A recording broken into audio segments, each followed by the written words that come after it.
How are you, Cal? I didn't ask how you Just are, peachy even keen. though I've been in call with you for a bit.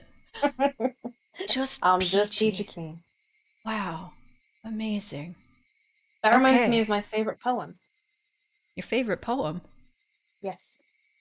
I'm gonna go find it because it's not a very long poem. Wow. I'm gonna narrate it to everybody to start with, I guess. A Meeting by Wendell Berry. In a dream, I meet my dead friend. He has, I know, gone long and far, and yet he is the same, for the dead are changeless. They grow no older, it is I who have changed, grown strange to what I was. Yet I, the changed one, ask, how you been? He grins and looks at me. I've been eating peaches off some mighty fine trees. I love that. It's Isn't it so just really nice? it's so good. I love poems. Me Man. too. And I loved that you like said that to this beautiful music in this game. Yeah, that really lined up. It really did line up. What was the tip thing? Alright. So, you know the tip, I don't remember what it's called. It's the one where we like made a choice about like a candy. Hmm. I'm sure we The can find it. boxes, the red box in Yeah, we're gonna go the. back to that. Okay. And do you remember which one we picked? I think it was the blue box. Then we're gonna No, pick maybe the it other was the one. red box. I think it was the red box because, um, yeah, I think it was the red box. Then we'll Was pick this the it? blue box. All right. Either way, we'll know. If we go through it and what I want to happen doesn't happen, we'll know and we can just do the other one. Can I just skip to the choice? Yeah, for sure. This is it, right? I'm pretty sure. I think so. We'll know soon. No. Rainy days. Hmm. This is it. Yeah, this is it. This is it. This is it. This is it.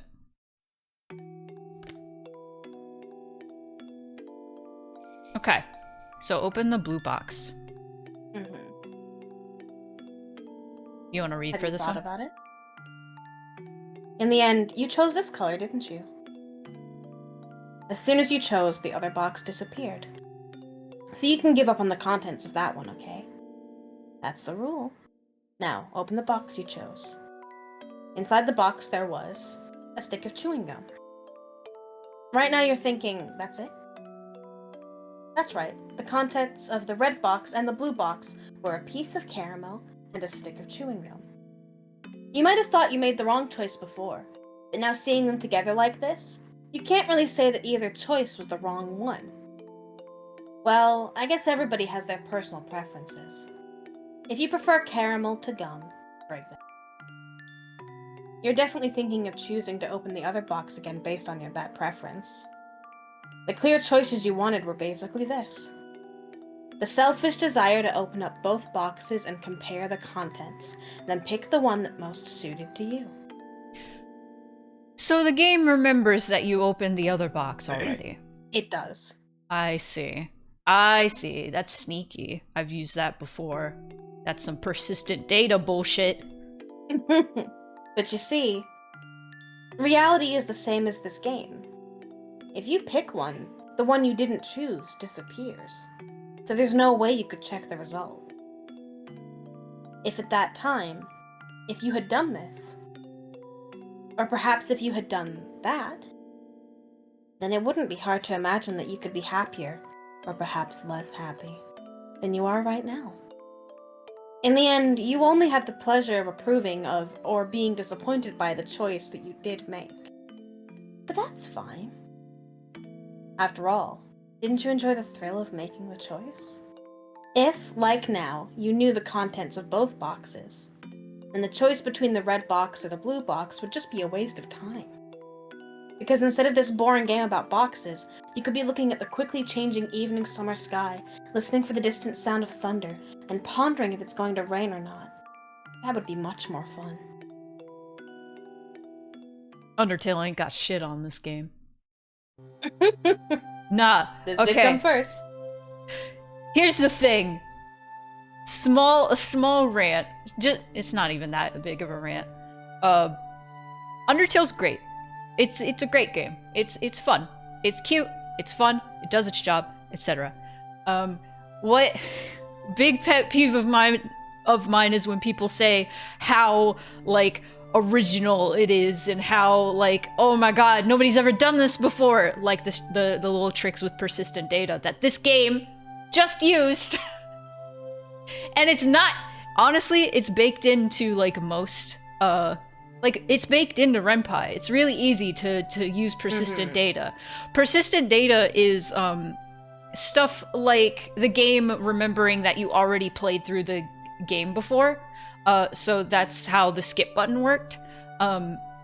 So persistent data is, it remembers that you did a tutorial already, so it doesn't bother you with the tutorials again. It's not original. It's not original. It's not original. It's not Super Eye Patch groundbreaking. Wolf is a great video about Undertale, and this is like part of it. That like a lot of the bones of Undertale are not very original at all. It was not the first game to do persistent. It was not the first game to do persistent data, nor was it the first to even like do the idea of like, oh, these are RPG monsters, and usually you'd kill them, but this time you're being nice to them. It was not the first game to do that. No. What the reasons why Undertale excels and was so popular was because of the characters. Oh yeah, no, the characters are incredibly charming. Like the whole game is incredibly charming. And if it's if the type of humor in Undertale doesn't like vibe with you, you probably aren't going to enjoy Undertale as much as like most people. Yeah. And like if y'all want to read more about Undertale in that light, definitely go watch that Super Eye Patch Wolf video about it. It's a very good video, I say. Honestly, I kind of want to. I do like Super Eye Patch Wolf, however you say his name. I'm watching. I've only started watching his videos very recently because I saw a bunch of his wrestling videos, and in case anyone in the chat didn't know, I'm a big wrestling fan. I love wrestling. I only started watching it last year after one of my partners got me into it, and I've been watching it for almost a full year now, and I'm just like, oh, yes, yes. Fight! Soap opera where they punch each other. Also, Yuki, I know you were joking. I just needed to bring it up because I'm like, listen, it's really easy to use persistent data to fuck with the player, and many people have done it before. Listen! Undertale was original in using music in the game. Actually, the first game to ever use music was Cave Story. The first game to ever use music. Nah, I don't need to go on my Toby Fox rant. I love you, Toby Fox. I love you, Toby Fox. I love you. And I love your music, even. It was an accident that happened in such a small village that anyone could forget. One day after the tragedy had come to a close, just as the scars had begun to heal, a young man thinks nostalgically of the little girl he once met.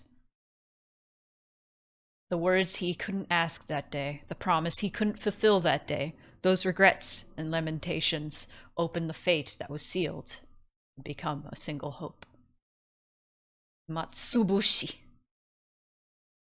Fate isn't only about happiness, but there is no one that would wish for unhappiness. Midsummer. Oh, what? 1985. We're back. Sorry, I like interrupted to read that. I didn't know if it was gonna stay on screen, so I was like, no, okay. You were right to. You were right to lock in. Lock the fuck in. Well, you wanna be Miyuki? Papa? Are you there, Papa? I'll be Akasaka. Huh? Oh. Are you alright? Were you having a scary dream? Miyuki was sitting next to me. I quickly patted her head after hearing her say that. Must be your daughter. Must have had a bad dream while sleeping in the cabin. I was sweating profusely. No, it's nothing. I guess it's a little hot in here. I tried to wipe away the sweat while answering, and looked around for a handkerchief or towel.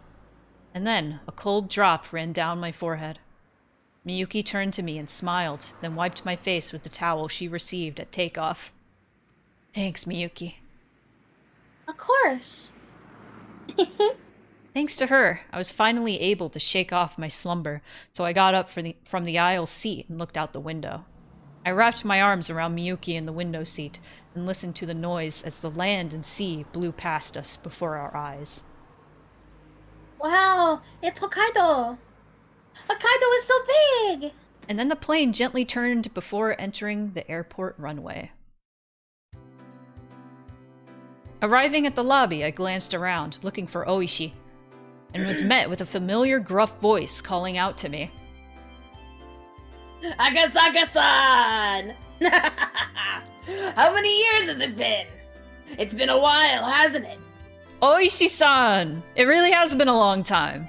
Oishi clapped his hand down on my shoulder, celebrating our reunion.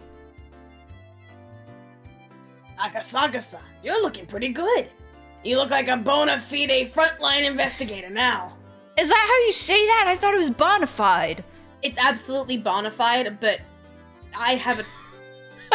When I'm voice acting, I sometimes pronounce words wrong on purpose to convey a character trait. That's beautiful, Cal. Thank you. I was scared for a moment. I was like, has it always... It's absolutely bona fide. I was so scared. I was like, oh no. No! You're looking quite dapper yourself. Your posture seems a lot better. Is the ballroom so dance... dapper, man who looks identical. Is the ballroom dancing paying off? You should give it a try while you're still young. You'd be a hit with the ladies. A real babe magnet. I love how it's such a trait of cop characters to have like this really boisterous fake laugh, just like Hank from Breaking Bad, who's like I love him. I love Hank's laugh. I love Hank. We can make you better. Can make you better. Oh, I love Hank so much. Oishi had retired and moved to Sapporo, and of all things had started taking ballroom dancing lessons. He had apparently gotten really into it, and had decided to spend the rest of his new life devoted to that hobby. He was aiming to get... Yeah, that's so cute! I have a friend who got into ballroom dancing, honestly, a while ago, and is still really into it. He was aiming to get his instructor's qualifications before he hit 80, and live out his old age dandily. That's wonderful. That's beautiful, even. Who might this be? Ah! Oishi suddenly turned his attention to Miyuki, who was standing idly next to me. He bent down on his knee to look her in the face. I said a little baby. However, my daughter was frightened and hid behind my back. Come on, Miyuki. Please introduce yourself properly.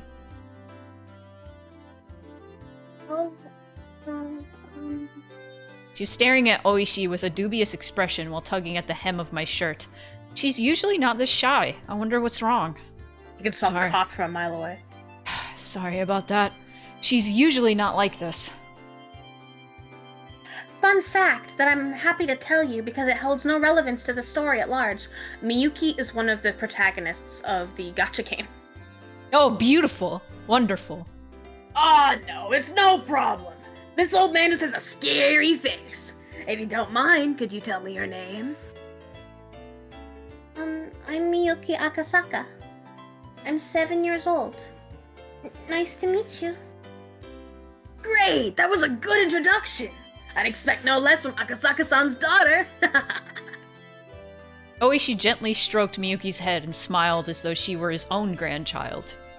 After finally seeing that, Miyuki smiled in relief. The word for baby is akachan, which is just red-chan. That's beautiful. Shortly afterwards, I keep calling everything beautiful. Life is just beautiful, I guess. Shortly afterwards... So true. Life is beautiful. It's true. That's also a good movie. Miyuki told me that she was just doing what I had told her to do. Be careful around strangers. Oishi overheard that and let out a hearty wah like Wario, shaking his body while laughing and walking. He is a bit Wario-esque. He's not pretty all the way, Wario. but... Yeah. I let myself into Oishi's car and we headed out towards the Hot Spring Inn. I had originally intended to crash at to crash the car. Sorry. at Oishi's place, but Oishi was quite obstinate that his home wasn't suitable for that, so it came to this. Have I missed the trauma? No! We're getting there, probably. Woo! At the inn, we relaxed while soaking in the hot springs, then ate a delicious feast until we were full. Miyuki had a little of the Mongolian barbecue and was delighted with it. Oh, I love Mongolian barbecue. Oh. After our bellies were swollen, Miyuki grew sleepy and went off to bed. Then Oishi and I reminisced about the time we played mahjong together in Hinamizawa. Yay, trauma. It seemed that to celebrate our reunion, Oishi had looked for people who could play, but unable to find a suitable candidate, we had to give up on putting together a table. As we drank together, we excitedly recounted our exploits during the final manhunt. Did they end up catching those two guys? Oh, he's so dapper. Oh, look at him. I do love Oishi and his weirdly long neck. Nope. In the end, the search team never found them. They were probably hidden by the villagers, then sent overseas or somewhere else far away to lay low for a bit. Reading that nope reminded me of the old-ass Chuck Testa meme. Nope. Chuck Testa. Just Chuck Testa. Oishi-san, if I remember correctly, you managed to grab one of their guns, didn't you? Did you learn anything from that? Okay, so there's children outside now and they're yelling. If either you, Spoony, my friend, or anyone in chat, especially in chat, because y'all never say when something's wrong, if you can hear the children, let me know. I'll close the window. So mean. So mean. I'm kidding. It's fun. Call them out. Hey, that's right. Call them out. Call them out. It was a foreign military pistol. I can, like, barely hear the kids, so it's no worries. That's good. Unless they start screaming some more. Tilt the mic slightly away from the window, and that might help. Yeah. It's probably from one of the gangs in It's probably from the ones the gangs in Kansai managed to smuggle in a ton of. We tried to get a match from the rifling, but it didn't show up on any of the cases. How about on your end? After that, I was removed from the front line, so I don't know much. In the end, it doesn't even matter. It seems like everything was settled under the veil of secrecy. I'm gonna do that every time I read that. I'm so sorry. I'm not sorry. It's funny to me, so I'll keep doing it. Oishi smiled wryly as he sipped his chilled drink. What happened after that? Sure was tough, huh? It's been 7 years now? Yeah. We held the memorial service a few days ago. I've become estranged with my father-in-law lately, so it was rough getting everything ready. Ah, I see. Ah, I see. That must have been a lot of work. It was then that the hostess brought in the extra drinks that we had ordered before. While the bottles of beer clanked as she brought them in, we halted our conversation. What Oishi meant when he said it had been tough. Thinking about that was still hard, but time had healed the wound. It was the day after, when I phoned Oishi to apologize. When I did, Oishi almost immediately handed the phone to one of my colleagues who happened to be there. Not only was I injured in the brawl with the suspects, but I disappeared to drink late into the night without leaving any sort of contact information, so I thought he'd definitely be mad. However, all he said was that it was something he couldn't talk about over the phone, and that I should come to the station as soon as possible. Maybe Oishi is part giraffe or questing beast. Same thing. Same thing. I haven't thought about questing beasts in so long. Perry cries in the corner. Crying. No, I'm thinking of her always. Thinking of Perry. I'm always thinking of Perry. I'm not. Fuck Perry. That's okay. At the time, I could only think that he must he must have been really pissed off. But when I arrived at the station, he said this. Person in charge? It seems your wife was involved in an accident. Having no idea what happened, I borrowed the phone to contact the hospital Yukie was staying at. After being given the runaround several times, I was finally able to talk to someone in charge, and after mincing words for quite some time, they told me. Yukie Akasaka died in an accident. The world became a blur as I sat there dumbfounded. Yukie's death was unbelievably abrupt, unbelievably sudden. I could have understood if there was some kind of problem during the birth, but Yukie's death wasn't anything like that. There we go. On the stairs on the way up to the roof, she just happened to slip and fall. She just happened to fall on an unfortunate place at an unfortunate angle. That was it. Wanting to blame Yukie's death on somebody, I began to think that it was an act of revenge by the Guardians, that they killed my wife and made it look like an accident. Okay, the noise from outside is getting a bit. One moment, I'll close the window. Window! Now, if what was happening was goofy, I'd be like, it's fine. But since it's so serious and sad... Okay. I love this song. What I learned when I flew back to Tokyo, however, was much more cruel than that. Yukio had a habit of going up to the roof to cool off in the evening. There was an elevator up to the 7th floor, but from there you had to take the stairs to get to the roof. Thank you. Thank you. Thanks for stopping by. Rubsticks. Rub.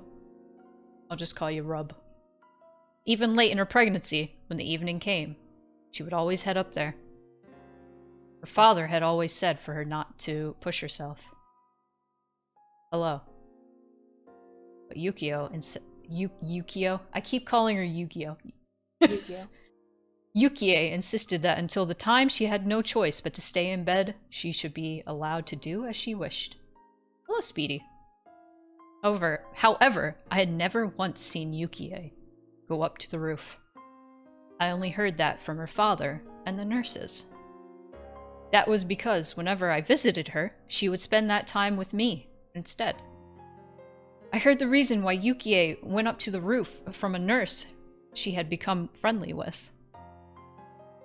She had said that her husband was away on business a lot of the time, and that whenever he called, she was able to cheer him up and give him courage. But when he didn't call, she couldn't do that. Her husband might put on a show of bravado, but in reality, he grew lonesome pathetically fast. She was probably just the same. Whenever he left for business, not clear when he'd be back, she felt very lonely. Whenever she cheered him up, she was actually cheering herself up as well. That's why, whenever he went far away for an important job, on the evenings he didn't call. At the very least, she felt that standing underneath the same sky, her feelings would reach him. At that moment, I remembered the words that girl had told me. That it was best that I go back to Tokyo right away. Otherwise, there would be something I'd regret horribly. Yes, that's it. Because I was always on business that day, Yukie had headed up to the roof. Had I known that this would have been the result, they'd done as the girl had said and dropped everything to head back to Tokyo. I might have been with Yukie on the day she died. If I was with her, she wouldn't have gone up to the roof. The day my wife died was on the evening of the 3rd day of my trip. Yes, it was right before the time I had the sudden urge to hear Yukie's voice and run around the village trying to find a phone. The girl had gone around and cut all the phone cords. If she hadn't and I had made that call, I would have undoubtedly learned of Yukie's death at that time and collapsed in tears. Of course, even though the cords were cut, it had only put me off learning of Yukie's death by that one evening. In the end, it doesn't even matter. I had learned of it the next morning. However, when I managed to put my emotions in order, I realized it was that girl's small token of consideration. That's the first I've heard about that. Yeah. It's the first time I've talked about it.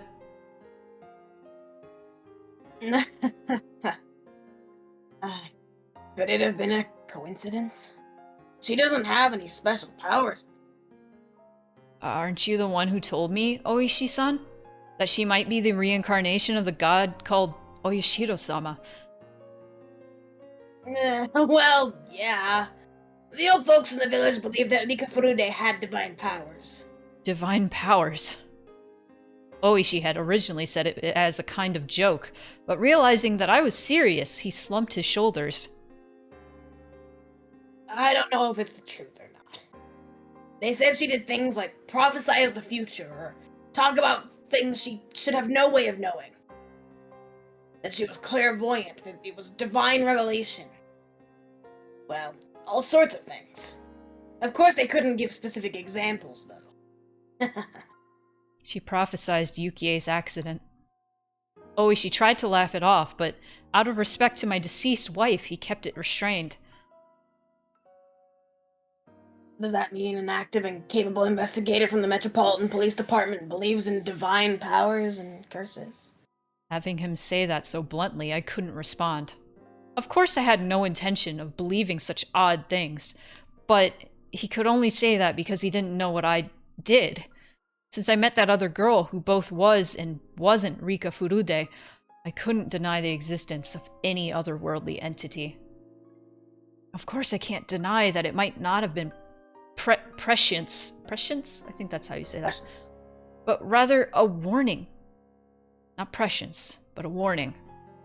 What that girl has said was a warning about Yukie's accident, then things became much easier to understand. I wonder if they just... her name is Yuki, they just spelled it with an E to make it like cutesy or something? I don't know. Maybe. I don't know. You know what? I might start saying Yuki just so I stop fucking up how I say her name. That's fine.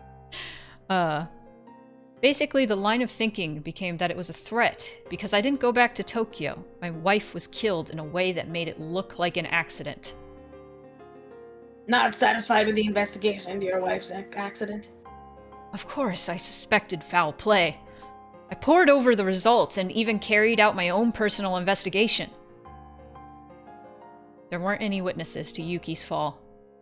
There was the possibility that somebody had hidden, waiting to push Yuki down the stairs. However, the cleaning ladies frequented the roof to hang laundry, and the security cameras on each floor hadn't recorded anything out of the ordinary. There wasn't anything set up on the stairs, and I was unable to find anything suspicious.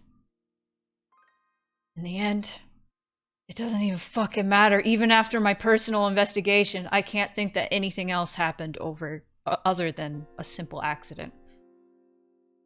Well, of course. These were the guys that took the minister's grandson hostage. It wouldn't be impossible for them to push a lone pregnant woman down the stairs without leaving any evidence. Oishi's expression had completely sobered up. They murdered your wife? When Yuki died, I thought that as well. More precisely, I wanted to blame somebody, so I created the most viable scapegoat. But without any clear evidence, that violent notion faded along with the wounds in my heart. Did that girl know beforehand about my wife's death? It was threatening me? Or did she prophesize that death and was offering me a road to salvation? If I had to choose between the two, I would tend towards the latter. Oishi smiled slightly in disbelief as he poured more beer from his bottle. Then, if I may, if what you say is true, then Rika Furude was a prophet who knew the future. If so, why didn't she predict that disaster? If she knew that the gas eruption was going to happen, why did she remain silent? Even a few hours beforehand would have been enough. If the village knew, then most of the people would have escaped without dying. So there was a gas eruption. When? Is this like the one in chapter 3? Like the... Yes, it is the same. It is the same one. Okay. Alright. Because the actual, like, story of Higurashi happened in 83, right? So this is 2 years after. Isn't it? Well, his daughter is 7. Okay, yeah. Higurashi... Higurashi happened. Yeah, it should be about 2 years before after the fact. Yeah, because it's in 1985 now. Yes. Got it. Numbers. Numbers. Nami's. Yeah, that happened in 1984. Got it. It was near the end of June 1983. Volcanic gases from the Onigafuchi swamp erupted and hit the village in the middle of the night. It was an unprecedented disaster where the whole populace was wiped out.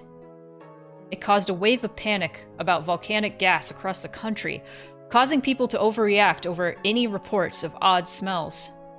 I hadn't heard of the blockade on the Hinamizawa area being lifted, so it should still be cordoned off. That's... It was my turn to be lost for a response. Well, if Rika Furude, the reincarnation of Oyashiro-sama, was killed, then the village might have incurred the god's wrath, making him call forth the miasma from the swamp to kill everyone. That explanation is what the survivors are whispering about. Sorry.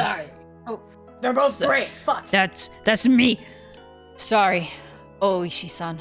Did you just say she was killed? Yeah. Well, I don't think it would be a problem if I told you. When I saw the news about the gas disaster, I remembered that girl. I then found her name in the list of victims.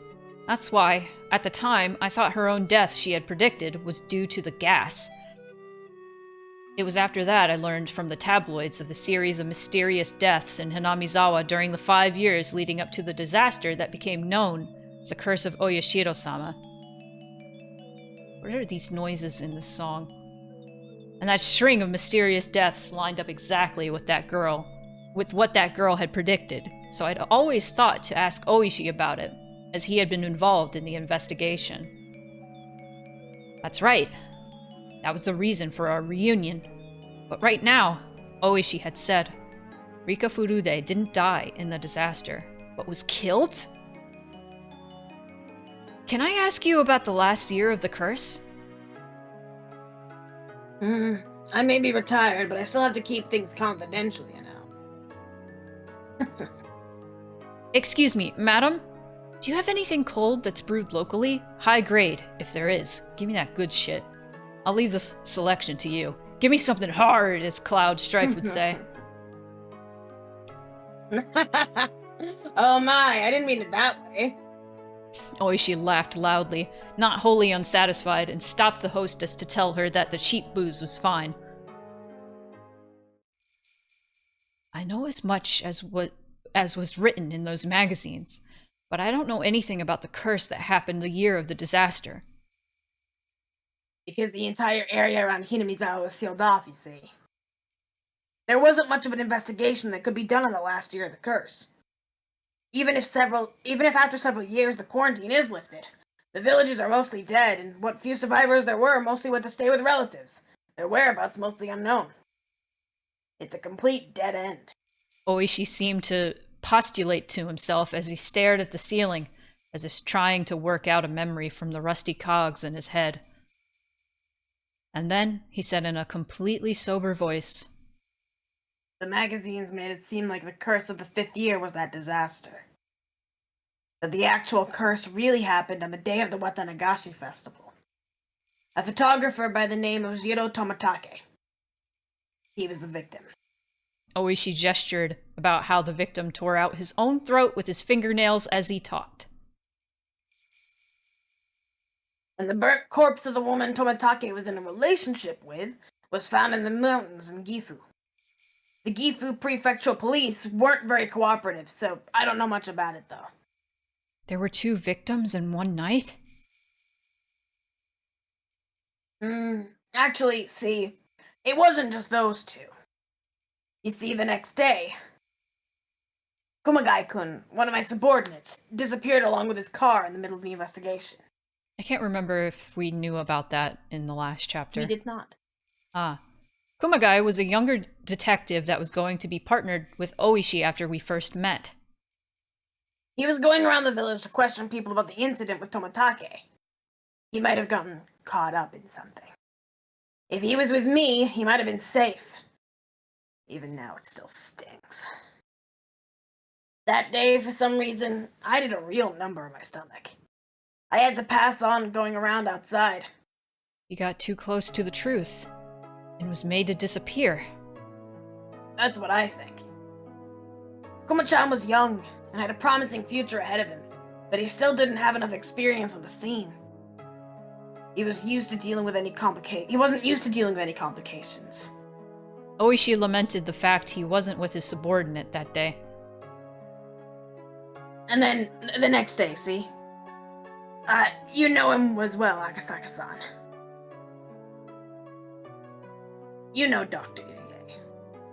You remember him? Ah, that young doctor from the hospital? I vaguely remember. For whatever reason, he committed suicide with sleeping pills. No suicide note or anything. The autopsy confirmed that it was the sleeping pills. Nothing was in doubt except for the motive. It isn't that hard to make it look like somebody died from taking sleeping pills, is it? Any possibility it was a murder? Come on, Mouse. Here you go. He was single, no prior marriages. It didn't seem like he was going out with anybody in particular. He was the coach of the local junior baseball team and was on good terms with the villagers. He was liked by everybody. I couldn't find anybody who would want to do him harm. Me. Unfortunately, you weren't alive back then. Oh. Well, any chances to investigate were ruined by the disaster, though. There's no way to find anything about him now. Then, what about Rika Furude's death?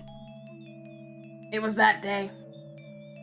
Around noon, some of the old folks who were visiting the shrine discovered the corpse of Rika Furude.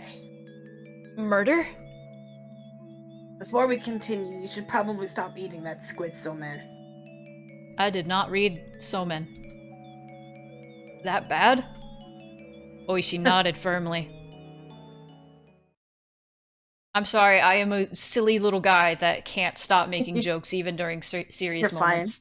I'm The Hi, corpse Proxy. was found on the shrine grounds, next to the donation box. Although she was probably killed somewhere else. That's because while she was completely naked, there wasn't any dirt on the soles of her feet.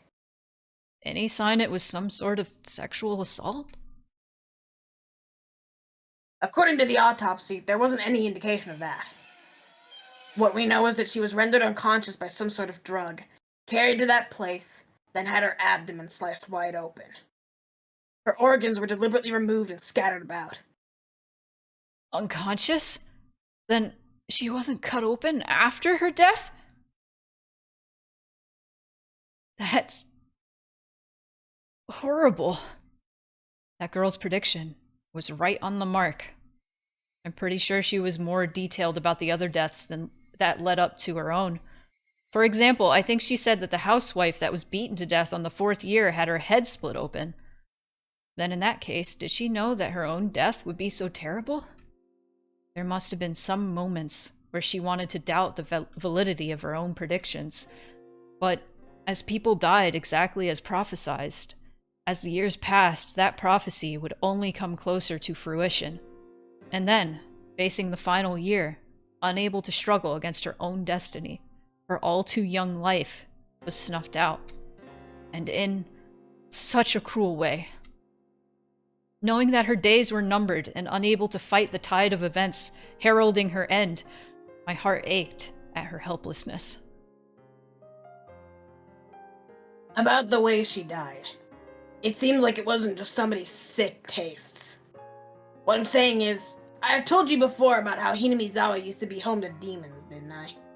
Yeah, I think I remember. The festival in Hinamizawa village, Watanagashi. The cotton drifting seems to stem from the drifting of entrails. It seems that it came from the man-eating demons ripping apart their victims and throwing their organs into the river.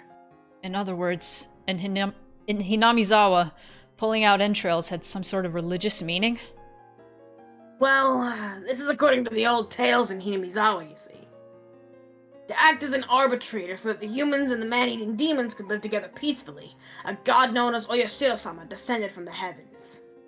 If I recall, Rika Furude was said to be the living incarnation of that Oyashiro-sama, wasn't she? Yeah. So, cutting open Rika Furude, who is a living god, would be to the village nothing less than absolute sacrilege. Absolute sacrilege. In other words, you mean sacrilege towards Oyashiro-sama? The rest you should know, Akasaka-san. The wrath of Oyashiro-sama would occur that same night. Great Hinamizawa... I can't say Hinamizawa anymore. The Great Hinamizawa disaster.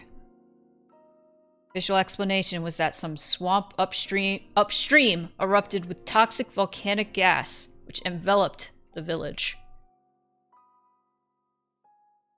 The swamp where it erupted was called Onigafuchi Swamp. It was the origin of Hinamizawa's old name, Onigafuchi Village. According to village lore, the depths of the swamp apparently lead to hell, where the man-eating demons come from. That almost seems too perfect. Oh, no. That's just the tip of the iceberg. There was another bit of folklore in the village. If Oyashiro-sama became angry, the cauldron of hell would open up, and the miasma would flow out. Or so they say. Cauldron Lake. To the villagers, hell was at the bottom of the swamp. So basically, the miasma poured out, smothering the village? Yeah. Basically, due to the sacrilegious way that Rika Furude, the living incarnation of Oyashiro-sama, was killed, the village incurred the wrath of Oyashiro-sama in the form of that disaster. That seems to be the explanation. So what you're saying is that the disaster wasn't a natural one? Well, everything does seem to fit together a little too well. If Oyashiro-sama's curse doesn't really exist, and everything really was just a matter of coincidence, I would doubt it. A wry smile formed on Oishi's face as he listened to my absurd take on things. He wore an expression as though even if it were absurd, there was a time he had thought the same thing as well. In regards to the religious beliefs of the villagers, suppose there was a more fanatical group among them, and that group created a situation that would incur Oyashiro-sama's wrath and enacted the disaster to make it seem like the truth. Of course, I won't laugh. I wandered down that line of reasoning more than once myself. However, even though Hinamizawa is a small village, it still has a population of over 1,000 people. To murder that many people in a single night doesn't seem realistic, no matter how you think about it. The gas eruption was believed to have happened around 2 a.m., several hours before dawn. In that short amount of time, going around and killing all the villagers in a way that made it look like poison gas didn't seem feasible at all. The swamp the gas erupted from still had some religious significance, didn't it? If that's the case, then maybe there was something set up in the swamp, something that could be activated whenever a divine verdict was rendered. According to the JSDF press release, the swamp was declared the source of the eruption. This was after everything was thoroughly looked over by their investigative team. If anything like that was set up, I think they would have found it. It wouldn't necessarily have to be in the swamp itself. Come on, haven't you ever heard about it? The old story about how when a faraway spring dried up, the village spring dried up as well. What do you mean by that? Many waterways are connected by underground aquifers. Swamps and springs are only the parts that manage to pop above the surface. So what you're saying is that Onigafuchi Swamp is connected to another swamp or spring. And there's something the villagers rigged up there long ago, something that changes the pressure of Onigafuchi Swamp, causing it to erupt with poison gas. Is that what you're getting at? Oishi laughed heartily, commending the fact that the youngins have a nice, flexible way of thinking. That was the former detective in him.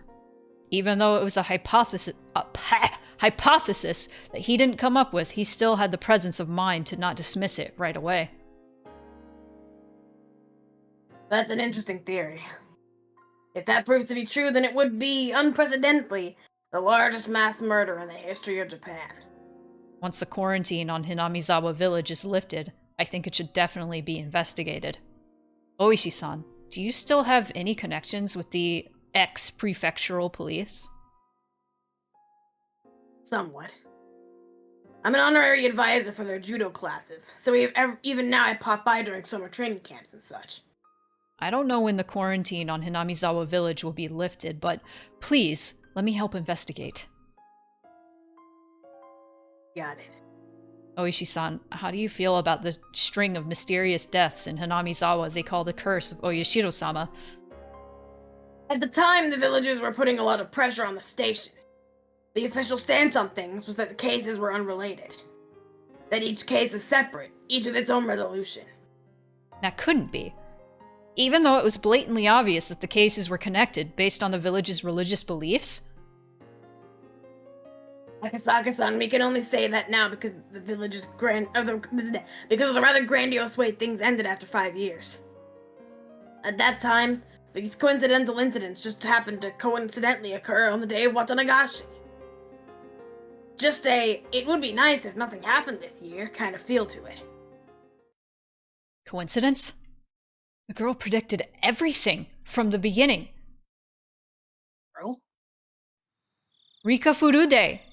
That child warned me about all the incidents that would happen afterwards. Akasaka-san, is that true? Yes! The girl said as much. That the next year the dam foreman would be killed and his corpse dismembered. Not only that, she warned me of all the events that would transpire in the following years. Akasaka-san, when she told you all of that, what year was it? When I met the girl, I was investigating the kidnapping incident, so June of 1978. Year before the dismemberment murder. Wrinkles formed between Oishi's eyebrows as he closed his eyes and began to digest what I had just told him. Akasaka-san, if you're wrong about Rika Furude knowing the future through some divine medium, this is getting ridiculous. Yup. If you're just trying to shock me, I'm gonna be really angry, you know. I'm speaking the truth. Then the script behind the chain of mysterious deaths was written a year before it even started. And just as predicted, Rika Furude was killed. At first, I thought she meant that she would be killed in the disaster. However, now I know that her death wasn't due to that, but rather an atrocious one at the hands of a murderer. She said she would be killed. At that point in time, she knew more or less how her own death would occur. Then why didn't Rika Furude try and run away?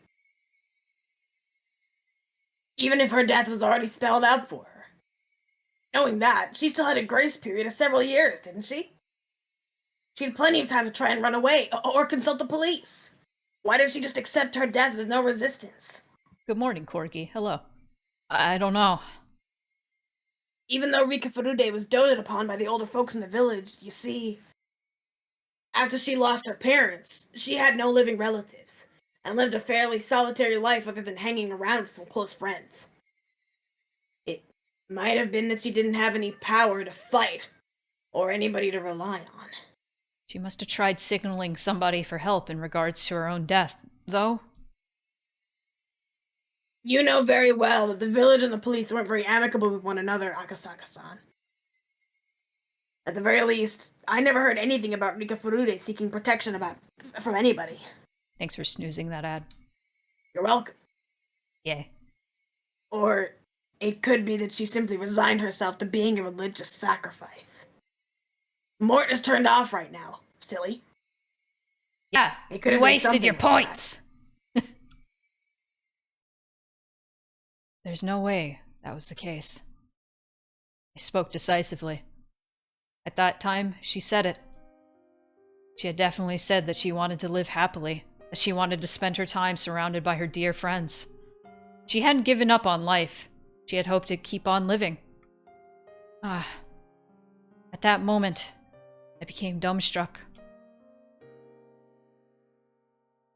What's the matter? You know, I had a moment where I was like, for when I turn the redeems off, I should make Mort disappear. And then I looked down and he's not there. And I was like, oh, I already did that. Akasaka-san? No, it's nothing. I fell into silence. Oishi folded his arms and began murmuring in contemplation again. Eventually, he stood up and headed towards the hallway to find the hostess, yelling that he wanted a pen and paper. When Oishi, noisy even though he was just thinking, left, the room immediately fell into a chilled silence. I stood up. It was then I realized that I was drunk enough to be unsteady on my feet. When I slid open the window, a beautiful yet somehow ephemeral moon drifted across the night sky. It was just now that I realized she hadn't accepted her own death. She wanted to keep living, happily and joyously. She had said that quite clearly to me, but I was a fool. I hadn't been asked explicitly, so I hadn't realized it. She had made it clear as day that she didn't want to die. Wasn't that her cry for help? She didn't say as much that she wanted help, but even given that, it wasn't as though she wasn't looking for salvation. Without any family and unable to trust the police, she instead told somebody without any relation to the village, somebody from a faraway place. Me. Help me. She had gone around and cut the phone cords. If I had made that phone call and learned of Yuki's death, I probably would have fallen into despair. If I was in that state, even if she was looking for help, her cries would have fallen on deaf ears. That's why. Knowing everything, she had cut the phone cords. She wanted even a little time to seek help from me. Oishi, just before now, had lamented that one of the younger officers gotten mixed up in a case, having been erased because he wasn't there. I was feeling the same way. If only I was there in June of 1983. I could have protected her. In 1983, it would have been 5 years since the kidnapping took place.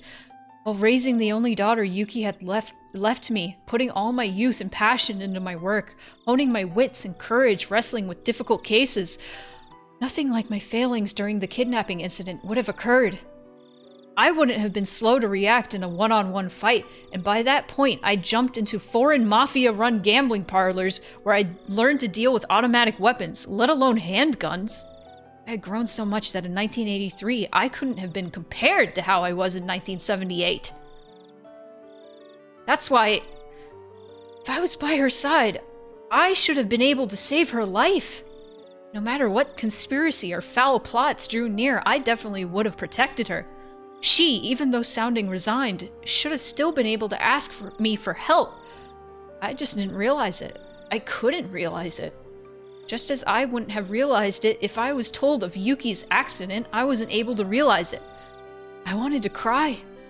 If I had taken her words to heart, I would have prevented Yuki's accident. And I would have been able to protect the girl to whom I owed a debt from even a predetermined death. She must have been expecting that from me. And I learned about the disaster while watching television in my house. Till I learned about that, I had forgotten about Hinamizawa. In order to recover from the shock of Yuki's death, I had tried to remove everything about the place from my memory. What an ungrateful fool I was. Even though, in exchange for saving her, the girl had told me of a way to save Yuki, I was unable to accept her gratitude, and now here we were! She hadn't died in her sleep due to a natural disaster. She was split open while still alive, killed while suffering the disgrace of having her organs torn out. She must have known beforehand that on that day, on that year, she would be killed in such a terrifying way. But even knowing what end awaited her, she was all too weak. A lone girl without anybody to rely upon, unable to seek help, had to swallow her own predetermined death and left this mortal coral. She said she wanted to live. She said she just wanted to live happily. That's all she wanted. She didn't ask for anything extravagant. For any person that was ever born, it was the very basest of desires. She never said a peep about wanting money or that she wished she was in somebody else's situation. She had said it. That if all deaths were preordained, that hers was probably also all according to plan. She might have been a lone, frail girl, but I don't think she would have accepted it all without at least putting up a fight. There must have been, in some small way, some form of resistance that she mustered. And with what she could muster, seeking my help was part of that. God damn it! I howled. I stomped the floor. Why did I become a police officer in the first place? How could I call myself an officer if I couldn't save a single girl from the misfortune that was awaiting her? Was it because there was so much going on at that time I couldn't process the fact that she was asking for help? Yeah, that's right. I was still green. If I was in that situation now, I would have definitely been able to help her. But it was already over. Even if I wanted to settle the regrets she left behind, Hinamizawa, as a dangerous area, was still quarantined. Most of the people involved were already dead, with the few that did remain spread around the country, unable to be traced. The stage of that tragedy was still off limits as well. The police investigation was put on hold, the case slowly being buried in the sands of time. Just like how I wouldn't have known unless Oishi had asked me about it. Akasaka-san, are you okay? Yeah, he's fine. At some point, Oishi had returned with a notebook in hand. Until I saw the expression on Oishi's face, I didn't realize that I was in tears. I never realized she wanted help.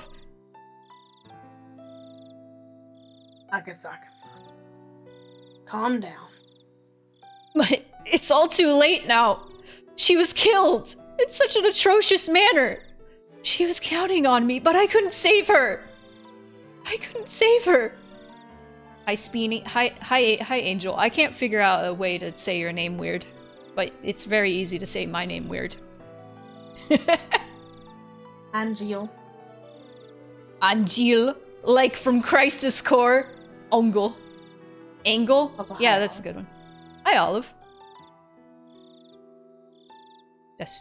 That's you. I might also be at fault for not building up an amicable relationship with the village. If Rika Furude had told me about it, I might have been able to extend a helping hand. I wasn't able to build up enough trust for that. That's something I regret. When Oishi said the word trust, it weighed on me even more. Yes, she had given me her trust. She trusted me, meaning that she thought that I would have been able to ward off the fate of her foreseen death. She believed in that. I cried. I fell to my hands and knees as I began to bawl. Eventually, Oishi spoke quietly. Akasaka-san, does it upset you? It does! Then there's only one way worth mentioning for Rika Furude to have her revenge. Is it really? Is there a way to do that? Oishi showed me the pen and notebook.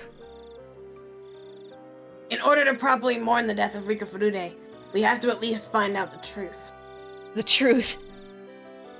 Yes, and not just Rika Furude. Lots of people died. Their lament must be immeasurable.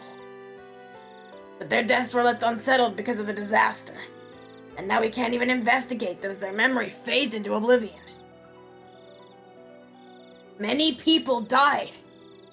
The old man was killed, Kuma-chan was erased, everybody was a victim. But the police can't even investigate it. Who's going to take care of their parting regrets? Only we can. Akasaka-san. We find the truth. Yeah. We'll find it. I've been around every one of the string of mysterious deaths, and know all the inner workings of the village. You were told an important truth the year before they happened by Rika Furude. We can do it! But they're already dead. That's right. Rika Furude died. You were too inexperienced, so you couldn't save her. I can't realistically cry. I can't do it. Oishi grabbed me, who was a wreck, and lifted me firmly by the lapels. That's why! To atone for that, we reveal the truth. If what you say is true, then all the incidents were part of some greater design. If that's the case, then how we investigate needs to change completely. I intend to spend tonight summarizing all the information you and I have, and then get in contact with my former subordinates first thing in the morning. We're not going to let the case go cold. We're definitely going to crack it wide open. Crack it open. Crack it open! We will. Several years have passed, but it's not beyond the statute of limitations. Even if the case has been postponed, it's not closed. It's still going. We're gonna keep going. Yeah, you're right. Let's do it, Oishi-san. I won't let it end like this. I'm certain we will uncover the truth. We absolutely will. I demonstrated my resolve to Oishi by crying out those words. Just then, Papa? the sliding door behind me opened, and Miyuki revealed herself while sleepily rubbing her eyes. My shouting must have awoken her. Then she rushed over to me. What's wrong, Papa? Papa, why are you crying? It's nothing, Miyuki. It's nothing. I tried hard to smile while wiping away my tears, and though Miyuki looked like she was about to cry herself, she extended her little hand to me. Aww. Are you alright? Did you have another scary dream? Don't cry, Papa. And when she makes that gesture toward me, I saw the figure of another girl overlapping with her, and her innocent gaze and innocent expression felt frustratingly nostalgic, filling me with painful torment. A girl who couldn't be here because I didn't reach out to her. She borrowed my daughter's body to offer me words of comfort. Oh, no! No! No! Fuck! I gotta do Rika's voice. Hold on. Had to drink. Akasaka, please don't cry. It might be a hallucination. Maybe a convenient illusion formed from my selfish dreams. However, that was her voice. I'm certain I heard it. Rather than blaming me for my mistakes, she was compassionate. Why am I crying? After all, I have something more important to do than crying. Miyuki, before you were born, Papa met a girl in Hinamizawa who was like an angel. Or an angle, if you will. An angle? Really? Yeah, she was cute and kind. I wanted her to meet you, Miyuki. Right, that's already an impossible wish. That future is already gone. And I want to be friends with that girl. I'm looking forward to it. Next time you go, take me with you? To Hinamizawa? Even so, there's still something I can do. Of course. We'll meet her together someday. I'm sure of it. Yep. Someday, I'm sure. We will see her again. That summer, the Higurashi cried in Hinamizawa. Oishi and I vowed to bring the truth of the case to light and stood up. Everything ended in 1985. I, at least, wanting to apologize, had searched for her grave. After the state autopsy, her remains were entrusted to one of the shrine's followers. Okay, I just want to put it out there, chat. In 5 minutes, there's gonna be an ad. If this isn't over with, I'm sorry. We're probably not going to stop. In the future, when the quarantine on the Hinamizawa area was lifted, they would be returned to her family grave. However, unsure who exactly took the remains of Rika Furude, until today I couldn't even apologize to her. In the future, when the quarantine on Hinamizawa is lifted, all I could do then was wait until whoever that person is returned to the grave. What I could do right now was not apologize to her. Instead, until I was able to meet her again, I would reveal the truth and dispel her regrets. Even now, sporadic eruptions of gas in the Hinamizawa area meant that the prospect of the quarantine being lifted wasn't happening anytime soon. Most likely, it seemed that she had no intention of meeting me again until I found the truth. That's why the quarantine wouldn't be lifted, or so I thought. Until the day I grasped the truth. It was the following year. Oishi and I co-authored a book on the string of mysterious deaths leading up to the Great Hinamizawa disaster. I decided on the title. Higurashi. when they cry. That was because for those few days I was in Hinamizawa, the sound that I remembered the most was the cry of the Higurashi. I could only wish that based on this book, those people involved with that incident could refresh their memories and bring to light a new truth. And more importantly, high space, that nothing like this ever happens again. I wrote this in the afterword. Why did this tragedy happen? We can't reach the truth by ourselves.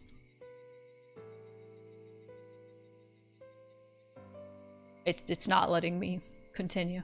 If you're reading this, please discover the truth. That is our only wish. Kuraldo Oishi and Mamoru Akasaka. Beautiful. Roll credits. This year, the quarantine on Hinamizawa still hasn't been lifted. Oh shit! Does that mean it's time for the break finally? That was the last chapter. Oh shit! And then we do the cast. So Yes. this stream is probably gonna be slightly shorter. Probably. Probably. That's okay.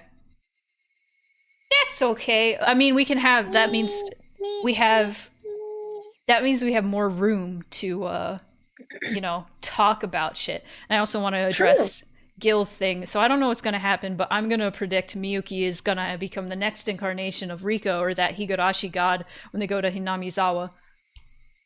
That's a very Silent Hill theory. That kind of reminds me of Cheryl and Alessa. In a way. They set the line. Exactly. Let's take a break so we can run that ad. You know, thumbnails my YouTube VOD, so I'll listen to you to narrate. Nice. That's perfectly valid to use Nice. as a podcast. Yeah. No, a lot of people have said in like the VODs for Higurashi, they say they like listening to us in the background because ultimately, I know they're called visual novels nowadays, but when they first became a thing, they were called sound novels because they were based off of the fact that, like, man, wouldn't it be cool if you read a book and there was also music and sounds? Did you know this? I did know this. Okay, of course you knew this. I forget what the first technical like sound novel was, but Google. I think, what was the first sound novel? Otogiriso. That's what I thought. That's what I thought. That was one of the For Super inspirations. Yeah, that was one of the inspirations for Silent Hill. It's as old as me. Yeah, and that was one of those games that kind of like opened up, or games, I say, quote unquote, because it was technically, you know, a sound novel. It was a book that you would read on your Famicom. That's what it was. And it had music and sounds, and it was a horror thing. And like that just kind of opened up, like, made the audience for video games a lot wider. So, because some people don't want to use their hand-eye coordination. They just want to experience a story. So, you know. Ugh. Sounding novels, Okay. no. We don't gotta talk about no sounding novel. No. Do we want to jump into the all cast review section? Yeah, do we want to like get into theory stuff after this or before? Probably after. I'd say after. Yeah, especially since they, like, you know, they are the ones that push, like, for the talk of, you know, theory crafting. So now we probably get to see all our kids that we haven't gotten to see. Wow! Yippee! Sometimes I have, you know, my agonies, and those are not hand-eye coordination days. Yeah! Yeah, I feel that. I understand that. Alright, let's go. Oh, wait. I should have turned this off. earlier. Hmm. Hmm. Or turned it back on. Redeems back on. Where's Karasu Bonk? Why isn't it opening? Hang on, I want the bonks back. I'm gonna look at my soundboard while you fiddle. The soundboard. I have so much sounds. Uh-oh. There's a JavaScript error, but I don't know what that pertains to. Uh-oh. Like this. What is that? That was the announcement trumpets for King Magnum. In what? From Danny Smoke in Furryland. I have no idea what this is! Danny Smoke in Furryland is an animated series on TikTok. Oh. It's like purposefully bad. I think I may have heard of that. And I don't really know much about it beyond that, but I am obsessed with King Magnum. He's like a panther who's a king, and he wears a crown, and he wears nothing but like shorts and has like a visible dick bulge and shit, and it's Okay, very silly. I think I have seen him. Also, I'm gonna make sure that my raid alert actually works. And I'm constantly thinking of the only voice line I know where he just goes, "What?"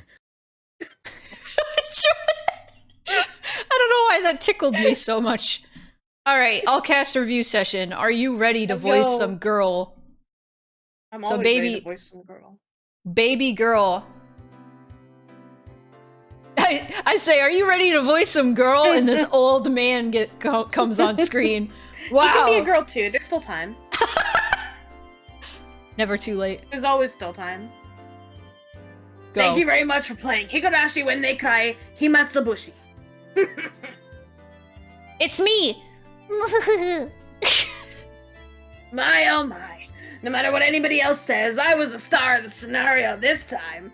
On top of that, they added some nice jazzy theme music. If you can't laugh here, where can you laugh? Anyways, hasn't there been too much of you lately, Oishi? What do you mean by that? Because Kill him! Kill him! Oh, it's me again! She meant that literally. It's rather impudent to try and hog the spotlight here, even though you already had all that screen time. Besides Rika-chan, who was the main heroine, everybody else didn't really have any appearances, did they? I heard that this time the scenario was a bit of a side story, but I didn't think that they would leave out the main cast this much. You didn't have it so bad, Neon-san. At least you had a few appearances, did you not? Both Rena-san and I didn't even have a cameo. Rena still shows up on the covers a lot, so she's still okay. It's true. Exactly what are you trying to say, then? That I was the only outcast with no appearance? Is that it? You're right, Jillian Naps. This is everybody here who can do art. I want to see trans girl Oishi. No. I'm putting it out into the world. Somebody please buy sponsor a drawing and I will draw you trans Oishi. I'm just kidding, please don't do that. Nipa! They only treated me horribly. I miss Discord cutting out all of your Satoko noises. Wow. How sad, how sad. They'll probably just keep treating you worse and worse until you finally drop down to a supporting role. So mean. That's just too much. That's not true. There's lots of people who like Satoko-chan. They won't treat you that horribly, okay? I like being treated like this. I think you'll probably have a lot of appearances next time. So cheer up, okay? But I'd heard that this scenario was supposed to be somewhat of a bonus story. But is it really? I think that things kind of got complicated. The story was difficult for me to understand. Yeah. What I found the hardest to believe was that the year before the string of mysterious deaths, Rika-chan already knew about them. Which means all the incidents were part of someone's scenario. That's a pretty important piece of information. It's probably because I'm a shrine maiden, so I knew the future from Oyashiro-sama's divine revelations. For somebody like me who believes in the theory that it was the work of human culprits, I'd like to deny that. I believe in the curse, so that Rika-chan, who is the living incarnation of the deity that protects Hinamizawa, Oyashiro-sama, could have that divine power as a possibility, I think. Aha! Nope. For someone who thinks it was the work of man, that kind of unfounded fantasy will not stand. All the incidents were caused by people. There's no curse or magic or aimbots or cheat codes. It's all a simulation. It would be wonderful if I could use magic, though. Mipa. It's Rika-chan, I can go along with that. Oh. How? I missed how. Well, for the people who believe it was the work of humans, the ending was a big revelation. From the first incident until Rika-chan was killed in the Great Disaster, everything was scripted. Knowing that it's all one big incident vastly increases the amount of material you can hypothesize with. I think that the prophecy has proven itself that Rika-chan is some sort of divine power. In other words, it's proof that there's some mysterious power at work in Hinamizawa. I think it's proof that the incidents weren't the work of humans alone. The inside of my head is so muddled, I don't know what's going on. Oh, that's right. More importantly, that expression that Rika-chan was wearing this time. That was super scary, wasn't it? I miss you, Mion. Mion, save me. Me. Yeah, I was surprised too. I never thought that cute little Rika-chan would laugh like that. Hey, just for a little bit. Could you show us that face one more time? I don't want to. I love her. I love her. I love her. I don't want her to do that outside of the story. Oh. I do. Do it. Do the scary. What is this? A blackout? Nobody move! Any weird movements, and you'll come face to face with synchronized Gatling guns, multiple homing missiles, and be cut up by laser sabers by the finisher! Satoko! What's the meaning of this? Oh! He's starting the after party for everybody who didn't have an appearance this time! Thanks for that wonderful introduction. Hello again, everybody. I gotta do my more sultry voice for Takano. I need to find it again. I didn't think that I'd have an appearance here, of all places. I'm delighted, though. Satoko-chan, thank you. Oh, hello, everybody. Yeah? Oh my, didn't I warn you not to move? Ryugu-san, are you okay? Hojo-san, you didn't have to go this far. Somebody not making an appearance is a terrible thing. Satoko had lots of appearances in the main scenario. The grudge of somebody not making an appearance. Damn it! When was she able to set this many traps? Maybe that when this place was selected as the venue for the after party, at that point my traps were already set. Oh, I know. There's somebody behind you pulling the strings. There is, isn't there? Come out! My stupid son! My stupid son! Ah, damn it. Hello, my sister. How are you doing? Oh, it's Chi-chan. Hello. I feel sorry for her falling for the same trap twice. I thought it was you. I thought it was you, Shion. Even though you get to be the main character for a scenario, this is how you behave? Now you've gone and done it. No, Rika's my daughter. Keiichi is my stupid son. No, Shion's your mean daughter, is what Space is saying. Yeah. Assigned daughter at mean. Yeah. Even if it's only the bonus scene before the answer arcs, I can't let my sister have all the appearances. I'm not that generous, you know. Well, in any case, I just let Satoko start a little something. Ugh. Shion, what is it that you want? Let's just say I'm securing myself a little safety buffer. The other day, for some reason, you were steadily getting more votes in the popularity poll. Yep. In the first half of the Watanagashi chapter, there were a lot of people getting infatuated with Michan. When your malicious side made its appearance, all the players finally started noticing my charm. Satoko also earned a good reputation during the Tari Goroshi arc. I just thought of Girl Chat in Paradise, I'm sorry. When they're like struggling to say Japanese words, they're like Patsu Fatsu technique. It's like, god damn it. Rena and Rika-chan have a strong baseline of support. Your popularity has long since faded away. That's why. I thought I'd take the time now to crush you and Satoko, who have been getting too many votes for my comfort. So I came up with this elaborate plan. Shion-san, what did you say just now? You're gonna crush me as well?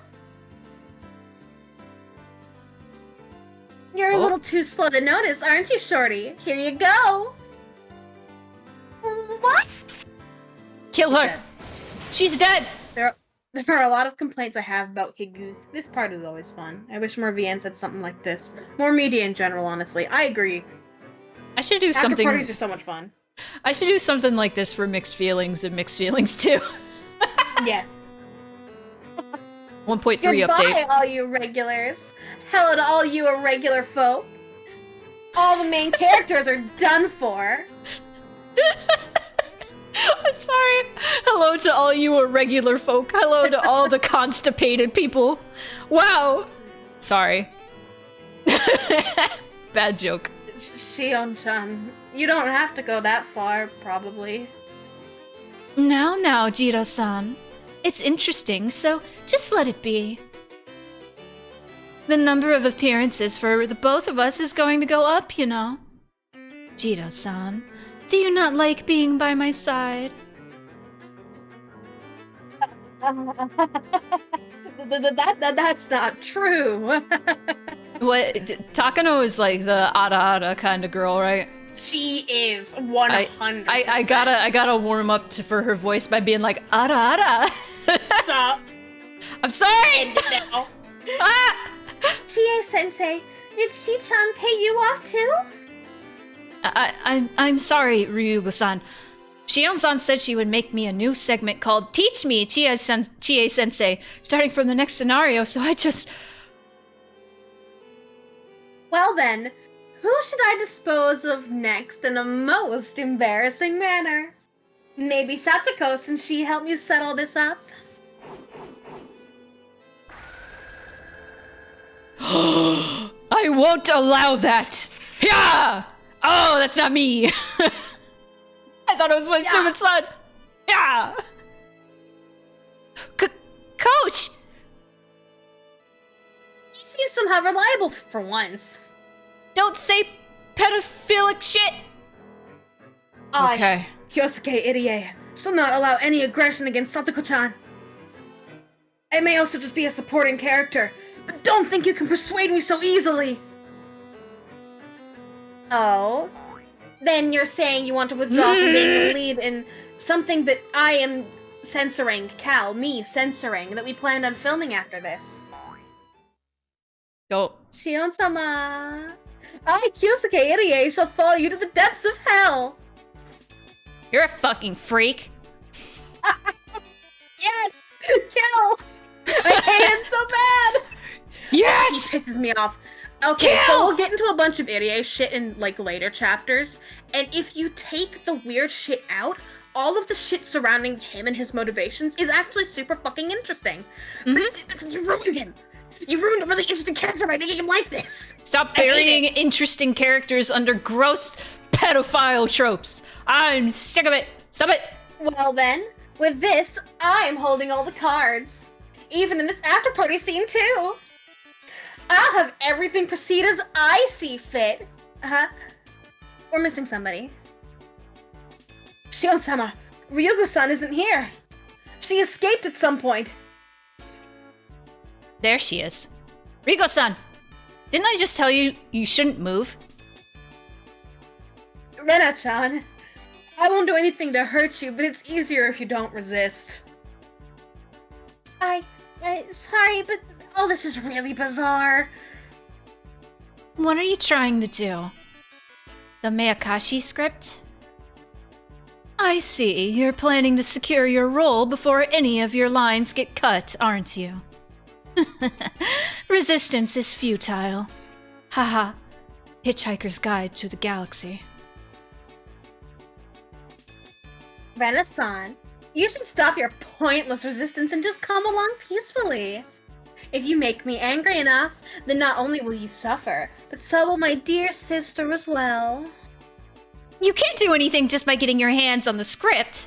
Rena, I'm sorry, but do what they say. It's alright, don't worry. Now that we have the Miyakashi script, we can reverse the situation. Reverse the situation? Exactly what are you scheming? Rena-san, you're pretty good at making me laugh. Then why don't you go ahead and try? Okay, this is only for some people in chat who know what I'm talking about. Shion and Rena, they're girlfriends who hate each other, okay? Awesome. We're moving on. Show me how you're gonna turn this around. You're spoiled, Shi-chan. Even if you didn't have any appearances in the main scenario, you've had so much screen time during this after-party. You're spoiled. When exactly are you saying I was spoiled? You don't understand, Shi-chan. Even if it's just the after-party, you still have an appearance. You also appeared a lot in previous scenarios. There's somebody who resents you from the depths of hell, who can't forgive you. Listen, can't you hear it, Shi-chan? That's right! I understand now! I get it. Kei-chan! That's right! He never has any appearances during the after-parties. There's no way Kei-chan would allow somebody to monopolize the after-parties all to themselves without him. Bring him! I see. So, how is Kei-chan going to appear here when he's still at the studio recording lines? It's not as if anyone here will have surpassed his workload. That's just your self-centered way of thinking, Shi-chan. Ugh. No. That's the voiced word count from Akasaka's part. Chie-sensei, hold Rena-chan back! Bak? What? Huh? Baka. Baka. Yeah. Huh? It's too late! It's finally your time!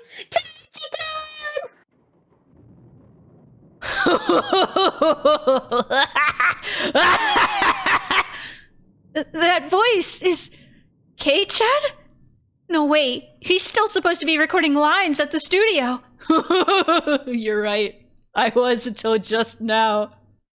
Every time I get left at the studio, I get told, you can join the after party if you beat someone on the remaining word count. But I always have 2 to 3 times the script volume of the other characters, making it impossible. Thank you for the follow. It's like the sound director doesn't want to let me join the party from the get-go. At least, that's what I had thought. But finally, someone overtook me. A certain character. Shion, feast your eyes on this. That's right. Now she's appearing in more scenes as the main character. Shion has to speak twice the lines she's had so far. And since Shion and Mion have the same VA cast, that's double again. As a result, I've finally been excused from staying back. Meaning, Shion, it's your turn to be left behind. No way! I have to speak this much for Miyakashi? Let's see. Kei-chan has about 500, and Shion has over 2,700? That's like the total for all the characters together in a normal adventure game. Further adding on Mion's lines makes a total of... I don't want to know! I don't want to know! So with that, Rena, you have my thanks. When even the moon abandons the land and shrouds it in true darkness, the demon lord of the darkest black, Keiichi Maibara, shall appear. I see. If it's like this, he can appear even if he doesn't have any character art. There's no character or background art, so it's really easy on the production staff. Shion! You act like you're the main character in a tragedy, but from my point of view, it's more like a comedy. Seems like you've gotten a little carried away. Every after party.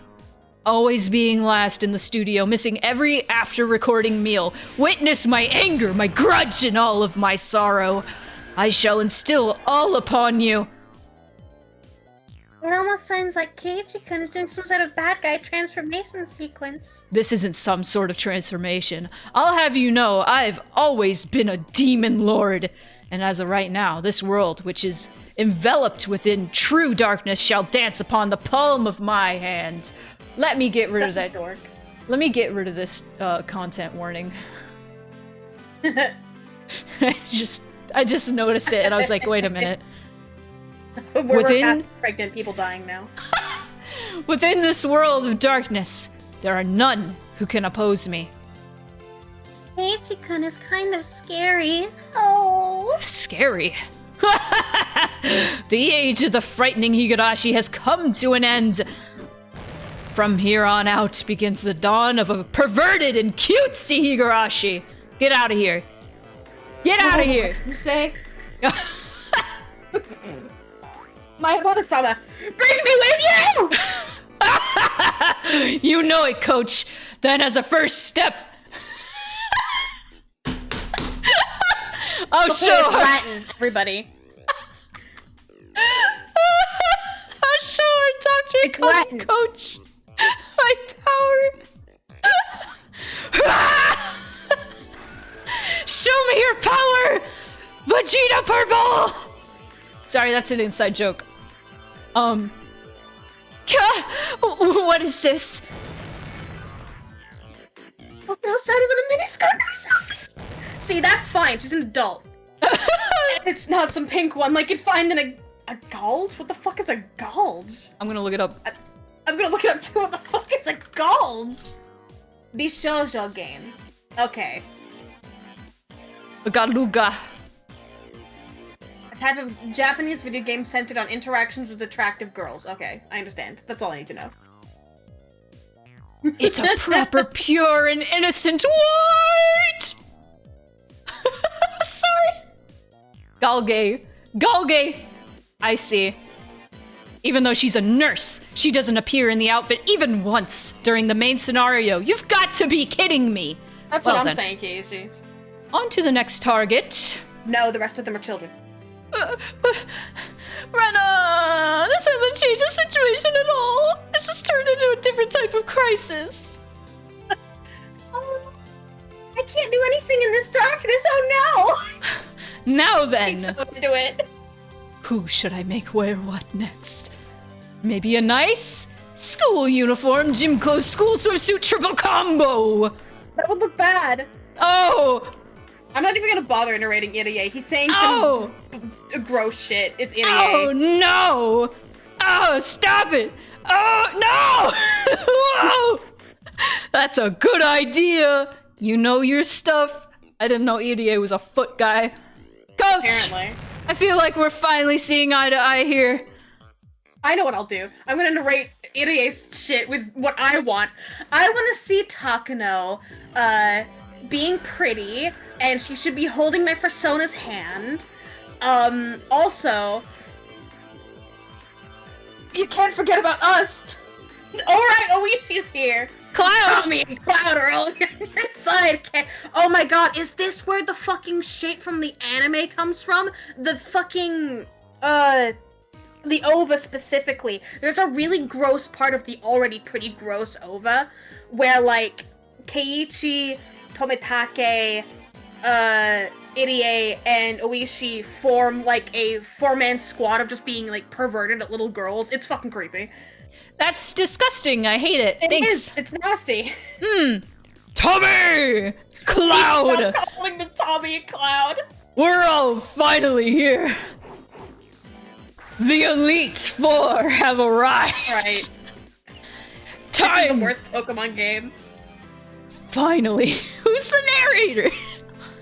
With Kay at their head. Dressed in a schoolgirl swimsuit. No, that's what I'm talking about, baby! Get down the presses! With Kay at their head, the evil Elite Four made their grand entrance. Hold on. I want to play different music, but that'll take too long. Never mind. Okay. With the complete darkness, the demon lord of the darkest black Keiichi Maibata was finally able to reach the surface worlds. His magical power was without equal. In this darkness, nobody could stand against him. Now, this would have been way funnier if this was about adult women. Yes, 100%. And even then, it would still be kind of gross, but I think, like, the humor in it is like, haha, these men are lecherous and gross, and we should laugh at them, because it's funny. All must bow. Ah! Will the heroines be unable to escape the darkness, and be forced to submit to the will of the demon lord? Forced to wear embarrassing outfit after embarrassing outfit, being used as life-size dress-up dolls for all eternity. Happy Women's Day, I guess. Happy International Women's Day! That's great! Women are hot, and I want to see them wearing hot outfits. By the way, That's the school true. swimsuits are the classic type, right? I won't forgive you if they're the competitive swimming style. Damn it! Shion! Thanks to you, it ended up like this, so do something about it. It's alright, sis. Keitan isn't the only one who can unleash their true power amid the darkness. Huh? Did we have such a convenient ally? You're rather impertinent, Shion Sonozaki. Also, if you are expecting help from the principal, that's too bad. This is the ultimate desire of young men. I just remembered, it just came back to me, the Ghost Stories dub. Why do principals always look like lesbians? If you call yourself a man, do your best is written on this nice little authorization slip here. Of course, you won't be able to rely on the newcomer Akasaka-san either. He's been on a private couple's hot springs vacation. His wife's family set up for them since yesterday. That's right, Aw, his good for wife them. is alive. In other words, all the bases are covered. You're so naive, Kei-chan. Even characters who have art are able to reveal their true form in the darkness. Man, sometimes I think I'm gay, but then I see women, then I think I'm straight, then I see femboys, and I think I'm gay, and then I see women. I understand that, actually. Bia-sensei! And that's how it is, my Barakun. It's dark, so I can't really tell, but it seems like Chie-sensei's outfit is different. Oh, is she hot? What are those? All those swords in her hand. This is a reference. A moment. Oh, Any It's more fine, than it's that. fine. Any more than that is a secret. Nipa! Nipa's in chat. My Barakun. That was just a little too much mischief on your part. The church can't overlook any more of this.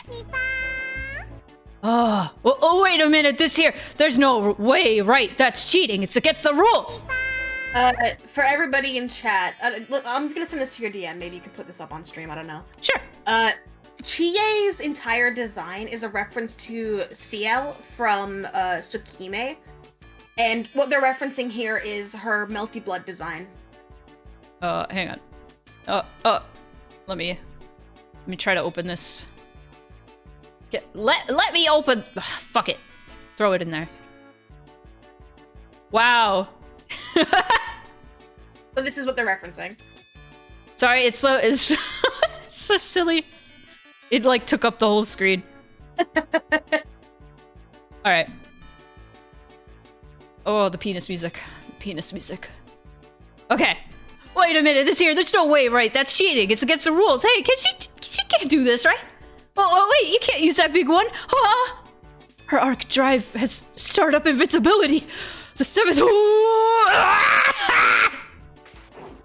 I'm putting my whole pussy into that.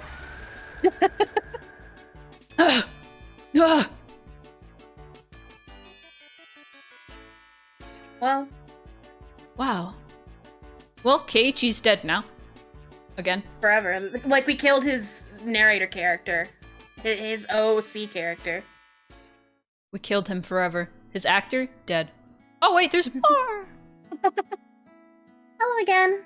Thank you very much for playing Higurashi When They Cry, Himatsubushi. I think you already know this, but Higurashi When They Cry is a type of visual novel without any choices except the ones that we put in later. Therefore, compared to adventure-type visual novels with branching routes to take, it's much closer to the experience of a book or a movie. Because of that, there's the opinion out there that this should not be called a game per se. If you're just watching it like a book or movie, Higurashi When They Cry isn't really a game, true? That's why, as you know, there are a lot of mysteries referenced during the course of the experience. When you challenge those, this work will become a proper game. All the players have the privilege of scrutinizing this mystery-packed story from all sorts of angles. For example, forming a theory about the mysteries during the course of the story, sharing them with your friends, and receiving their theories in turn could be fun. In any case, the next chapter starts the Answers arc. We've tentatively called it Miyakashi. But answers are a sad thing. Based on what's revealed, all the possibilities that you were allowed to imagine until now suddenly become refined down to a few. Based on that logic, we think that right here, before the Answers arc, is probably where people can enjoy this work we call Higurashi When They Cry the most. Aw. If, by chance, while you were reading this, you already have the Miyakashi chapter at hand, please enjoy hypothesizing, theorizing, and fantasizing to the fullest before you start. That's where the real charm of the series takes place. Sorry for saying something so impudent. There's nothing better we'd like than for you to enjoy Higurashi When They Cry. Well then, have a long and pleasant night. We're waiting for you all in Himizawa. If you come and play with Rena, I'd love to go treasure hunting together. Oh. She reminds me so much of one of my friends. And that's it. That's it. That's Himatsubushi. I want the music. I want some music. If we go back to the main menu, we can probably get music. Well, the main menu is just gonna be the Higurashi, which is also fine for background noise as we talk about things. If we Yes. All right, what do you guys think? Right. Do you want some music, or are you fine with the Higurashi? Well, I could also just turn my own music on. One moment. Ba ba ba. Ba ba ba. Ba ba ba. There we go. It's very quiet, but That's probably for the best. yeah. Ooh, and at this point, I think I will add a compressor that is tied to your voice. Oh. Let me do that. That's very easy. I'm just doing it real quick right now. Discord audio. There we go. I'm gonna switch over to my slightly shittier mic, just so that I can not have to have my legs compressed while we're talking. Yeah, that's all good. All right, chat. This is my point where I say, I want to have a genuine conversation. If you want to tell jokes, that's fine. But if I am actually trying to theory craft with you guys and you're like, I'm gonna tell a funny joke, I'm gonna be sad. I want to have a real conversation about theory crafting. What are our thoughts? What are our feelings? What I guess we have to like think of like actual fucking questions start to ask. with- What's everyone's perspective on this sort of shorter side story to the main story? Like, it's definitely still important. You cannot grasp the full mystery without this. Mm-hmm. But what do we think about taking a trip a few years back from our main setting? I gotta say, I was quite surprised by Rika, like, literally spelling out everything, like, that was going to happen with the Watsunagashi, like, deaths and everything. Like, she knew exactly how everybody was going to die, but she didn't know exactly how she was going to die. Correct. Or she probably did. I don't know. But she died a different way in each chapter, as far as we know, unless she died exactly the same each time. This has been the best one so far, in my opinion. There was way less filler here. You know what? I agree. It jumped right into the action right away, and I was appreciative of that, and it had a lot less of the anime bullshit that I have no patience for. Himatsubushi takes on a much more serious tone, I think, in part because the main characters, aside from Rika, are like all adults. Yeah, absolutely. I liked Akasaka. I liked the whole scene where they were chasing the kidnappers. That was really fucking intense, and I really enjoyed that. It was really fun to narrate for. Man. But nah, there's a lot of perspective on the whole dam project thing. Is like the entire village, like that, like they were brought together and created like a far tighter bond with each other than they already had. And that made them like the most dangerous place, probably, because if they don't want you there, they could very easily make you disappear, and nobody can get in trouble for it. It's fucked up. Imagine it's setting up for Akasaka to suffer and his daughter dying in the same way Rena or Rika does after she does some spooky stuff in town. Bonus points if Akasaka gets framed for his daughter's death. I could see that happening. I don't know if we're gonna be going in that direction. I know the next chapters we are going to get answers for like all the things. Sure. Rika. Not all the things, but a lot of the things that I have questions We will about. get some answers for some things, and we will get questions about much more than that. Oh, that's great. No, that's actually, I prefer that. I always prefer when stories leave me with more questions than answers. Because that way I can, like, think about it. Like, the story stays with you. Like, there's no conclusion. Like, there might be for Higurashi, and that's fine, but, like, it's like Rena was saying, like, from here on out, like this is like probably the best point of the story because there are going to be answers for things that we've had questions about for probably for a while. And so now is our point where we can like have theories that aren't going to be, you know, disproven.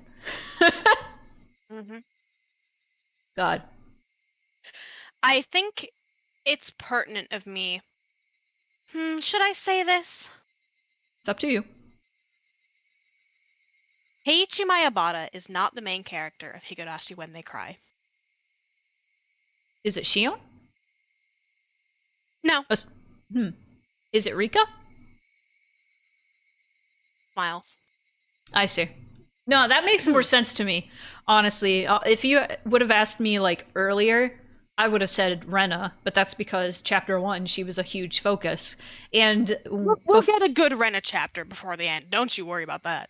Oh, yeah. And, like, I don't know, I was thinking about it the other day, and before I ever, like, started these streams, when I tried to watch Higurashi, and when my only exposure to Higurashi was, like, the openings that were everywhere, the only characters that stuck with me were Rena and Rika.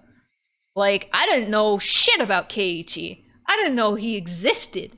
So I believe that Rika is the main character because that one opening of Rika running on the water is what I would think of when I would think of Higurashi. Yeah. Da, da, da, da, da, da, da, So- da, da. That one. Yeah. Y'all know what I'm that- talking about. That's the opening for the Answers arc of the anime. Mm-hmm. I So, imagine. you asked me, like, I think it was either at the start of this episode or maybe just at the end of last episode.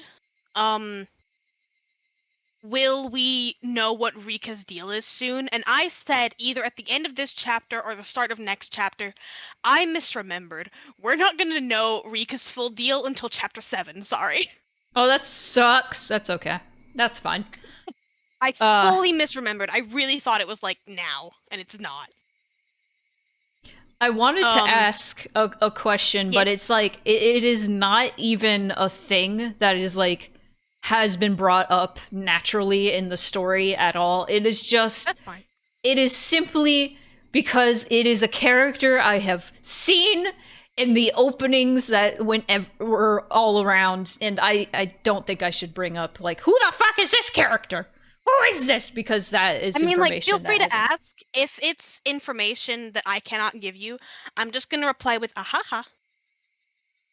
Who the fuck is a? I keep seeing this stupid character with horns, and it's pissing me off. Okay, cool. All right, cool. Don't you worry about that shit. Don't you worry about a goddamn thing. Awesome. Nah, it's like spoilers out of context. I'm like, who the fuck? Yeah. Who the fuck is that? But I guess we'll find out. I think we got a decent idea though of what the fuck Rika has going on. What do you think Rika the fuck has going on? This is a question to everyone. What do you all think Rika's deal is? I think she actually is possessed by Oishida-sama, or like I think I'm okay. I disagree with After Party Mion. I do think there's some supernatural shit going on, especially, and I hate to admit this. There's some like outside knowledge happening. I keep seeing this stupid character with horns, and I'm like, people don't have horns. So that's part of it. Is I'm like, I have a lot to say about that. Okay, somebody put a pin in this moment right here, where Spoony says, real life people can't have horns, because I have a lot to say about that, and I can't say any of it until the game's over.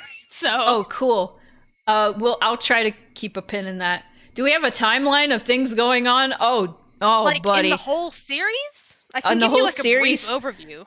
Oh my god. No, there's so much shit that's been going on. Okay, let me try. I think I can try to summarize. Sure.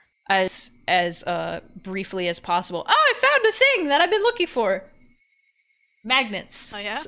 Sorry, like my little Addy magnet thing that I have. One of the pieces went missing, and it apparently stuck to my nail clipper because it's magnetic. And I was just messing with it because I don't know, stimming. I don't fucking know. Anyway, oh no, what was I saying? Oh god, where is it? Ah, no! Timeline. Okay. So the first 3 chapters of Higurashi, it seems that the timeline, or not timeline, but the summer of 1983 resets each time. It's essentially the same things happen, but there's focus on a different character. So the first chapter, it was Rena. The second chapter, it was Mion and Shion.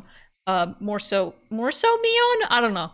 And the third chapter, it was Satoko. And so this was the first chapter where we did not focus on that same summer happening again. Instead, we went back 5 years ago, and we learned about Rika being clairvoyant as fuck and knowing about the deaths happening. Now, as far as like a timeline, a chronological timeline happening, it's kind of hard to say because of the time loop shenanigans. Because well, okay, let me put it into a brief overview. Okay. What's 83 minus 5? 78? 1978. Okay.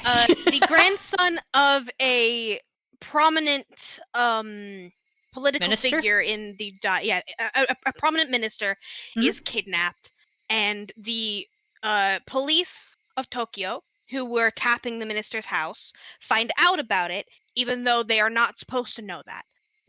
They set up a secret investigation to try and find this minister's grandson before the minister bows and gives someone nefarious some political power or favor that they should not have their hands on. Mhm. A young greenhorn of the forest, Akasaka, is just about to have his own child. His wife is in the hospital. She's like maybe a week from giving birth, maybe 2. And he gets called out on this emergency to visit Hinamizawa. Now, Mhm. Hinamizawa is not necessarily thought to be the main suspect for this disappearance, but they are a possible suspect, so they have to find and follow every lead. Mhm. It turns out that Hinamizawa is currently embroiled in a dam war. The government of the area and the wider government of Japan want to install a dam in the area that would flood Hinamizawa and wipe out people's homes. Obviously, the people would be moved. They're not going to Mhm. let them die, but it is still a place where a lot of people are going to be displaced. People who've lived there for generations, families who have their entire lineage buried there. So the people of Hinamizawa don't want that. They're fighting back. They refuse to sign contracts. They won't let dam construction continue, and it's a whole very violent and bloody war. Akasaka finds out that the Onigafuchi Guardians, a secret organization within the midst of Hinamizawa, are the people who took the the minister's son, or grandson even. And they did this to, win political favor and such. And it turns out that they probably got what they wanted. So ignoring that, Akasaka's like, well, we found the boy. We can take him home. That's what matters. Mhm. Akasaka, during all of this, during the investigation, is told by Rika Furude, the little shrine maiden girl, that over the course of the next 5-ish years, several key people in the village are going to die. She Mhm. details how they will die and ends on the 5th year of herself. She does not say how she will die. Whether that's because she doesn't want to or she doesn't know, that is something that Akasaka doesn't know for himself. Mhm.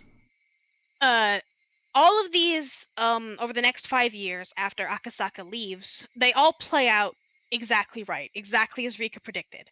Mhm. On the first year, it's Rika's parents who die.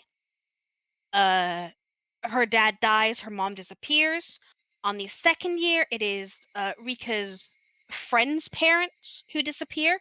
It is her mother and father. They are key people in the village because they were one of maybe a handful of people who actually supported the dam project from within Hinamizawa. They were not well liked. Mhm. On the third year, it is Satoko's uncle and no, it is Satoko's aunt Yeah. and brother Mhm. who die and disappear. Satoko's aunt has her head bashed in, and Satoko's brother, Satoshi, disappears. On Wasn't the fifth year, the first death, wasn't it the leader of the dam project? yes. Oh my god, I completely forgot. It's like the most No, important shit. it's all good. It's all good. On the They were like first year, it is dismembered. the head of the dam project. He is dismembered. Mm. On the 5th year is when Higurashi mostly takes place. Mm. Throughout each chapter, we get a different set of events with the same overarching story. Mm. Hinamizawa has a deity called Oyashiro-sama, who is a local god to the area, and it is said that a curse from this deity is what's causing all these murder disappearances. Yeah. Depending on the chapter, a different person will go missing, a different person will accrue paranoia and either kill someone or they will disappear themselves. It's different every chapter. Mhm. So the main mystery is Why is this happening? Why does it keep happening? Why are we trapped in the summer of 1983? Yes. And I think it's worth noting that this always happens during Watanagashi, which literally translates to cotton drifting. It has a double meaning. It could also mean entrails drifting, because it is derived from a tradition in Hinamizawa when it used to be called Onigakuchi? Fuchi? Onikakushi. Is that what you're trying to say? Onikakushi, I think. Or like Hinamizawa used to be called a different name. It was like the demon village is what it literally translated to. Does this story have an end already, or is it still ongoing? Oh yeah, it ended like 20 years ago.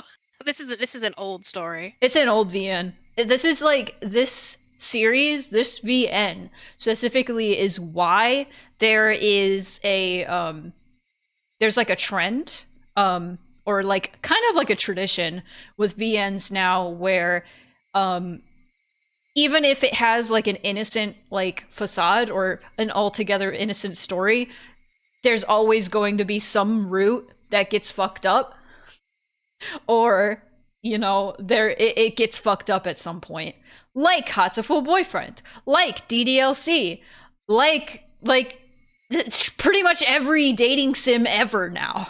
Even Dream Daddy had a fucked up cult ending at one point that they cut out. So this is the reason Higurashi started this. That's why. You didn't know about that? I thought everybody knew about the Dream Daddy cult ending. Well, I guess that's kind of obscure. Nah, I'm pure. Well, you see, ignorance is not the same as purity. Is that new info? Okay, can I go on a tangent about the Dream Daddy? It was a pretty big deal when it came out, but I can see it not escaping the fandom for sure. Yeah, go ahead. Okay, side note, I don't like Dream Daddy because it's just a bunch of stereotypes of gay people, gay men specifically. Dream Daddy isn't good, I don't like it. The art is amazing. I will give it that. It is just anyway, Dream Daddy. It's a dating sim about gay dads that you can date. Yippee, awesome. Made by straight people. That's why I don't. It's like fucking pandering to Fujoshi. Anyways, that aside, they originally baked like into the code. There was an ending where one of the characters, who was ultra religious, ended up actually being part of a cult, and they ended up cutting it out last minute because they thought it would be offensive. Which fair, absolutely fair. And then people found it in the code, unused, and they were like, "This is homophobic. Why did they have this in the game?" And it's like, brother, they cut it out. And also, I wouldn't consider it homophobic. If you ask me, the entire game is, and it's not even homophobic. It's just annoying. Anyway, I think the best way to put Dream Daddy is that it is very of the time and it's very clumsy. Yeah. I don't think it's outright offensive. I think of the time, I remember being very blown back by it because there just wasn't anything like it at all. Like there was nothing where you could play like not just like someone who's gay, but like someone who isn't a twink or a teenager. Oh yeah, absolutely. When it came out, I was also really happy because like I was like, holy shit, there's this game where you can be a dad dating other dads. That's really fucking cool, actually. And some of the stuff was written rather like okay, and there was a trans dad, and it wasn't a big deal, and I was like, that's really cool. But once you know like the stuff like behind the scenes with it, and how the entire team was a bunch of straight people who didn't really like I don't even know if they like consulted any actual like queer people for the project. Now if they had, that would have been a different story. It just kind of felt like they just sewed a lot of stereotypes together to pander to Fujoshi. And I have, dare I say it, mixed feelings about it. And that's a funny joke because that's my visual novel that I made. They tried their straightest best, and that's okay. There's like more shit involved, and we don't need to get into all that because it's like drama, and Yeah, it's this like is the Higurashi stream, not the Dream Daddy Game Grumps drama stream. yeah. But nah, going back on topic a little bit, yeah, Higurashi is the reason that a lot of visual novels, especially like dating sims, especially like of the anime variety, tend to have a tradition of having a darker side to them. DDLC, there is like Doki Doki Literature Club, there is like a straight through line from Higurashi to DDLC. Higurashi X Game Grump crossover when? Never. That would be really bad YouTube. That would be really, really bad, because I can just imagine how it would play out. I can see it in my mind. Aaron Hansen's like, ooh, this is this visual novel. Why do people make us play this? I was like, no one made you play it. No one made you play it, Aaron. No one made you play it. Oh, they man. would butcher it so bad. Oh, God. No, like... Game Grumps... No hate to anybody who likes Game Grumps. They have no media literacy. None. That's I can't watch them play anything anymore because like anything really that tried. Yeah. Anything that has any sort of like thing where you have to think a little deeper, they don't get it at all ever. I watched them play DDLC, and if you've played Doki Doki Literature Club or watched a playthrough, I find that Yuri's, like, thing with knives, if you know what I'm talking about, you know, is fairly obvious from the beginning of the game, from her poems. They did not pick up on that at all. At all. I was like, brother, what's happening? There's an ad, but that's okay. This has just become the Game Grumps hate stream.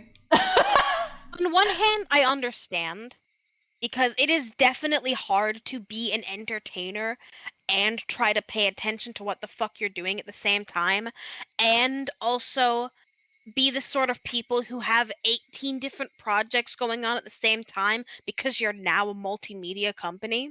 Yeah. I get it, but if you can't keep up with that, and you don't understand the games that you're playing, that's on you. That's your fault. Yeah. Honestly, I'm gonna put out there real quick. I understand streamer brain. I understand like playing a game and not being able to figure stuff out because your attention is split between your chat and entertaining your chat, reading your chat messages, etc., and like dealing with all that. However, Game Grumps aren't streamers. They're not. They're not looking at a chat when they're doing their shit. They are two bros sitting there being entertaining while playing a video game. They don't fucking pay attention. Brother, it's way easier to understand what's going on when you don't have a chat to manage. I'm sorry. This has become the Game Grumps hate stream. I'm sorry. Pure ADHD. What were we even talking about? How did we even get here? Yeah. Sure, true. It's okay, really back true. To the main topic. What game were we even playing? Higurashi. Wow. Higurashi when they smile. So yeah. I have a question for chat. Obviously if you don't like already know the answers, what are your biggest questions you have regarding the story right now? Like, what are your biggest questions? Yeah. Give me one big question you would like answered in the next chapter. Or not even the next chapter, in the future, what is your biggest gnawing question that you need to know? I think mine is kind of a vague question. Yeah. What the fuck is up with Takano? I think Takano is behind everything. I think Takano is more of a main character, not more of a main character than Rika, but more than Keiichi. I think not even a main character, but I think she is behind everything because she keeps being found dead in the same exact way every time. Every time. I'm gonna repeat this question, considering the ad break has just finished. What is everyone's like biggest question about the story so far? Please continue. Yeah. No, I just think that Takano there's something up with her. I think she's a demon woman. I think there's some sort of supernatural air about her. I think there's something going on because when they found the body in chapter 2 of Takano, it had been there a while, and it would have been there like when she was in the ritual storehouse. Higurashi's better than Dream Daddy's cult ending, better than Dream Daddy, Game Grumps doing a Higurashi stream, Game Grumps no media literacy, Doki Doki, Game Grumps have a skill issue at streaming. They don't stream! They don't stream! They don't stream. In fairness, they stream sometimes these days. Sometimes. My big question, what really is this Hinamizawa syndrome? Is it an actual thing? Is it supernatural? Is it an actual psychological condition that happens to people in this town? Why does it make people rip their throat out? There is a substance we know of and have known about since the end of chapter 1 that people get injected with that makes them do these things. I vaguely remember Irie was going to inject Keiichi with it in chapter 3, or maybe I was making that assumption. But they mentioned Coach. They mentioned Irie in they called him the manager in chapter 1, but that was a mistranslation, I think. It's not that it's necessarily a mistranslation. It's like this whole thing. There are like several ways that you can translate the idea of a coach or like manager or doctor and stuff like that, and they're all roughly the same word. So the idea is that from chapters 1 to 2, you figure out that this is who they're talking about, but you can't really do that in English, which is why I gave it to you. Fair. Yeah.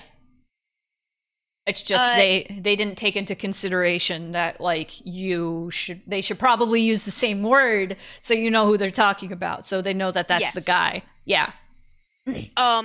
To answer, or not to answer, but to like encourage both you, Spoony, and you, Space, both of your biggest questions will be answered in full. There are definitive answers to these questions. Music isn't going to be recorded on the VOD, so there's not going to be a VOD mute, so don't worry about that, Gil. But thank you for the concern. This is a good song. Wish you VOD heads could hear it. Sorry. Sorry.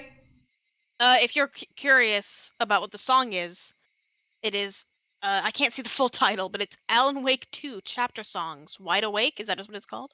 Mm-hmm. Yeah. And also, all the Alan Wake 2 music is not DMCA.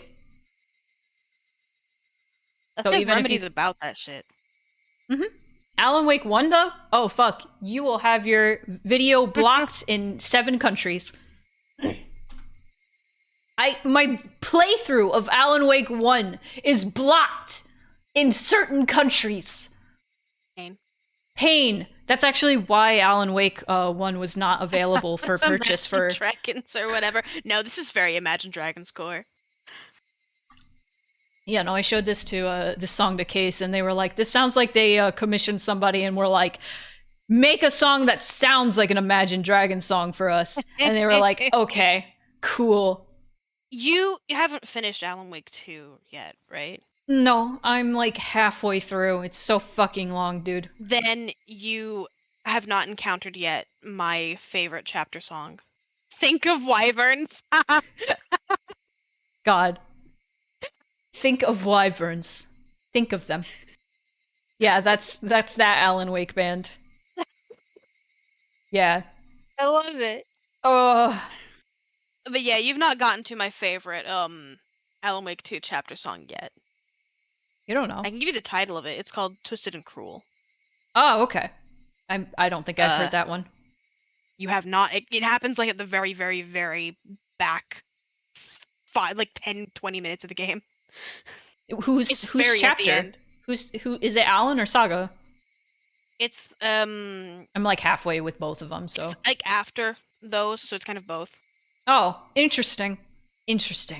Dream of Drakes. God damn it, that sounds awesome. I would love to dream of drakes. Unfortunately, I mostly have night terrors. No. God. Okay. So as far as theory crafting goes, the Ponder one thing worms. the haunted by worms. But sorry that so one thing I want to bring back is there's one thing about this chapter that gave me a few more ideas as far as theories go, and that is that one thing that might be causing the time loop shenanigans is Rika herself. Because she is the one who dies, and she dies as I assume in different ways each chapter. It's probably the same way each time. But I assume that what is causing the reset is Rika's unwillingness to die. She wants to live. She wants to live. She knows she's gonna die. She just wants to be happy with her friends. So she keeps resetting the summer so she can have fun with her friends. And that is why that is happening. And so, but like the one difference between all the chapters is chapter 1 and 2 are relatively the same. Just with different focus on different characters. And then 3, actually, she gets killed, she gets murdered, she gets found, and then the volcanic gases emerge, and everybody dies. And we actually see past that. We actually hear of things past that. Keiichi gets he gets interviewed about what was happening. And there was also the weird shit with Keiichi would wish people would die, and they would die. He didn't wish Rika was dead. He wished Irie and Takano would die, and they both died. Somehow, mysteriously. Like, Irie killed himself, and then Takano was found in an oil drum. Burned to death. So what the fuck? How is Keiichi able to just will people to death? How did that happen? Did he will Satoko's uncle to death eventually, or no? He just killed him straight up, and then he willed it and then enacted it himself. Yeah, and then he wasn't dead after all, and then he started willing other people to die, and then they died, and he was fucked up over it. So yeah, I do think, especially considering Rika is the true protagonist of the series, I do think she's the one behind the time shenanigans that keep happening. So I wonder if that has anything to do, like, if she has anything to do with Keiichi suddenly being in what I assume is a different timeline after killing Satoko's uncle. Maybe that's not how things were supposed to go, and so he just got zoop somewhere else. Because of Rika. I don't know. I don't know. There's so many thoughts. There's so many theories.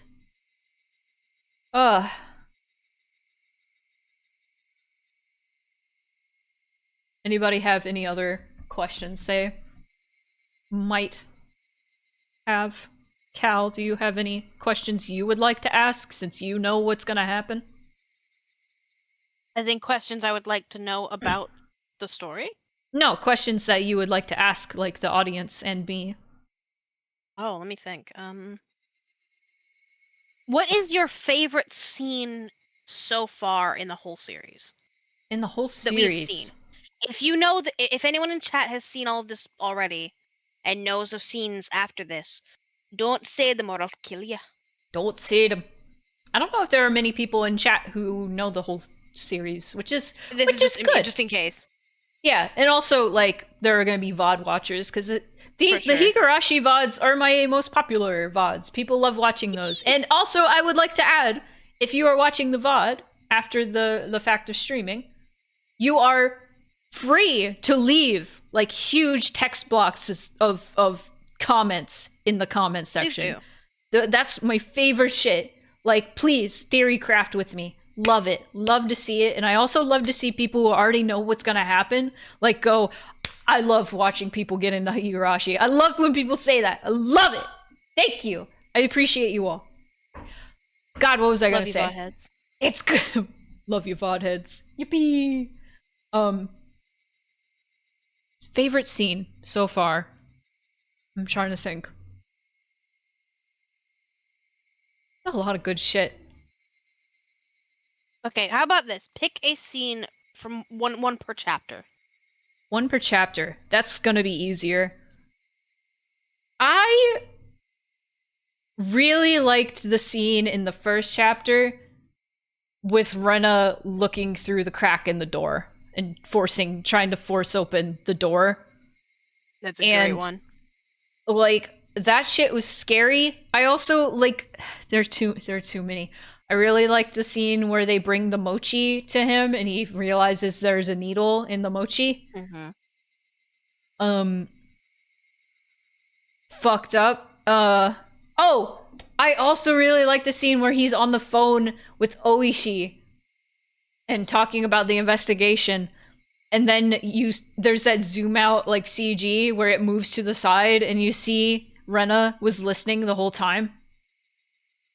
Fucked up! Yeah. Rena was super scary. God. She's just a sweet girl who goes, "Hello." Hello! In the second chapter, my favorite scene was definitely the phone call from Shion, or Mion, we don't know.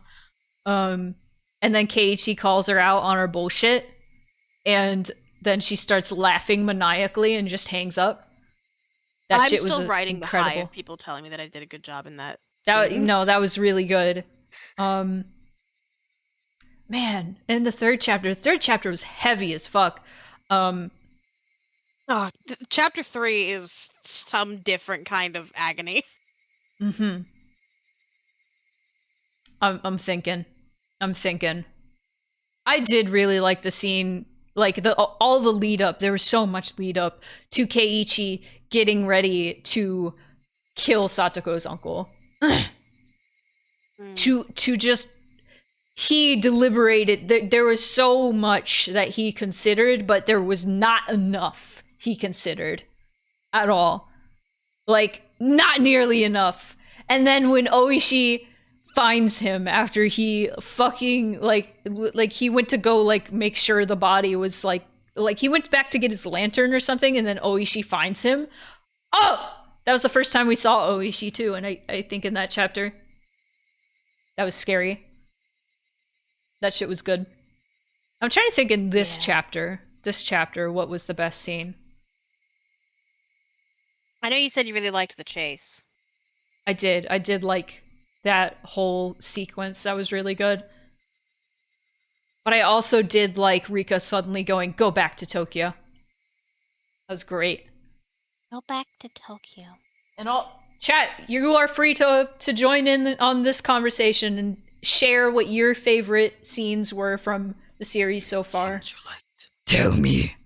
You must tell me now. I enjoy doubling my voice like that. I get possessed for a moment. I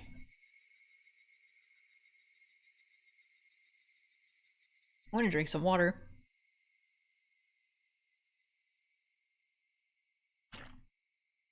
Hell yeah. Ugh. Silly antics y'all get up to per stream. I appreciate that. That's so sweet. That's not a scene. That's not a scene from this. You're so nice. Tell me. Tell me. From the actual thing. That's not a scene either. Fuck you. Alright. Bye, guys. The psychopomp. Sorry, I just switched to the street ending. You're fine.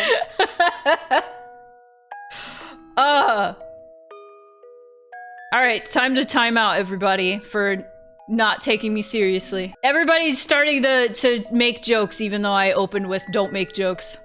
Alright, here we go. Timeout. Timeout. Timeout. Timeout.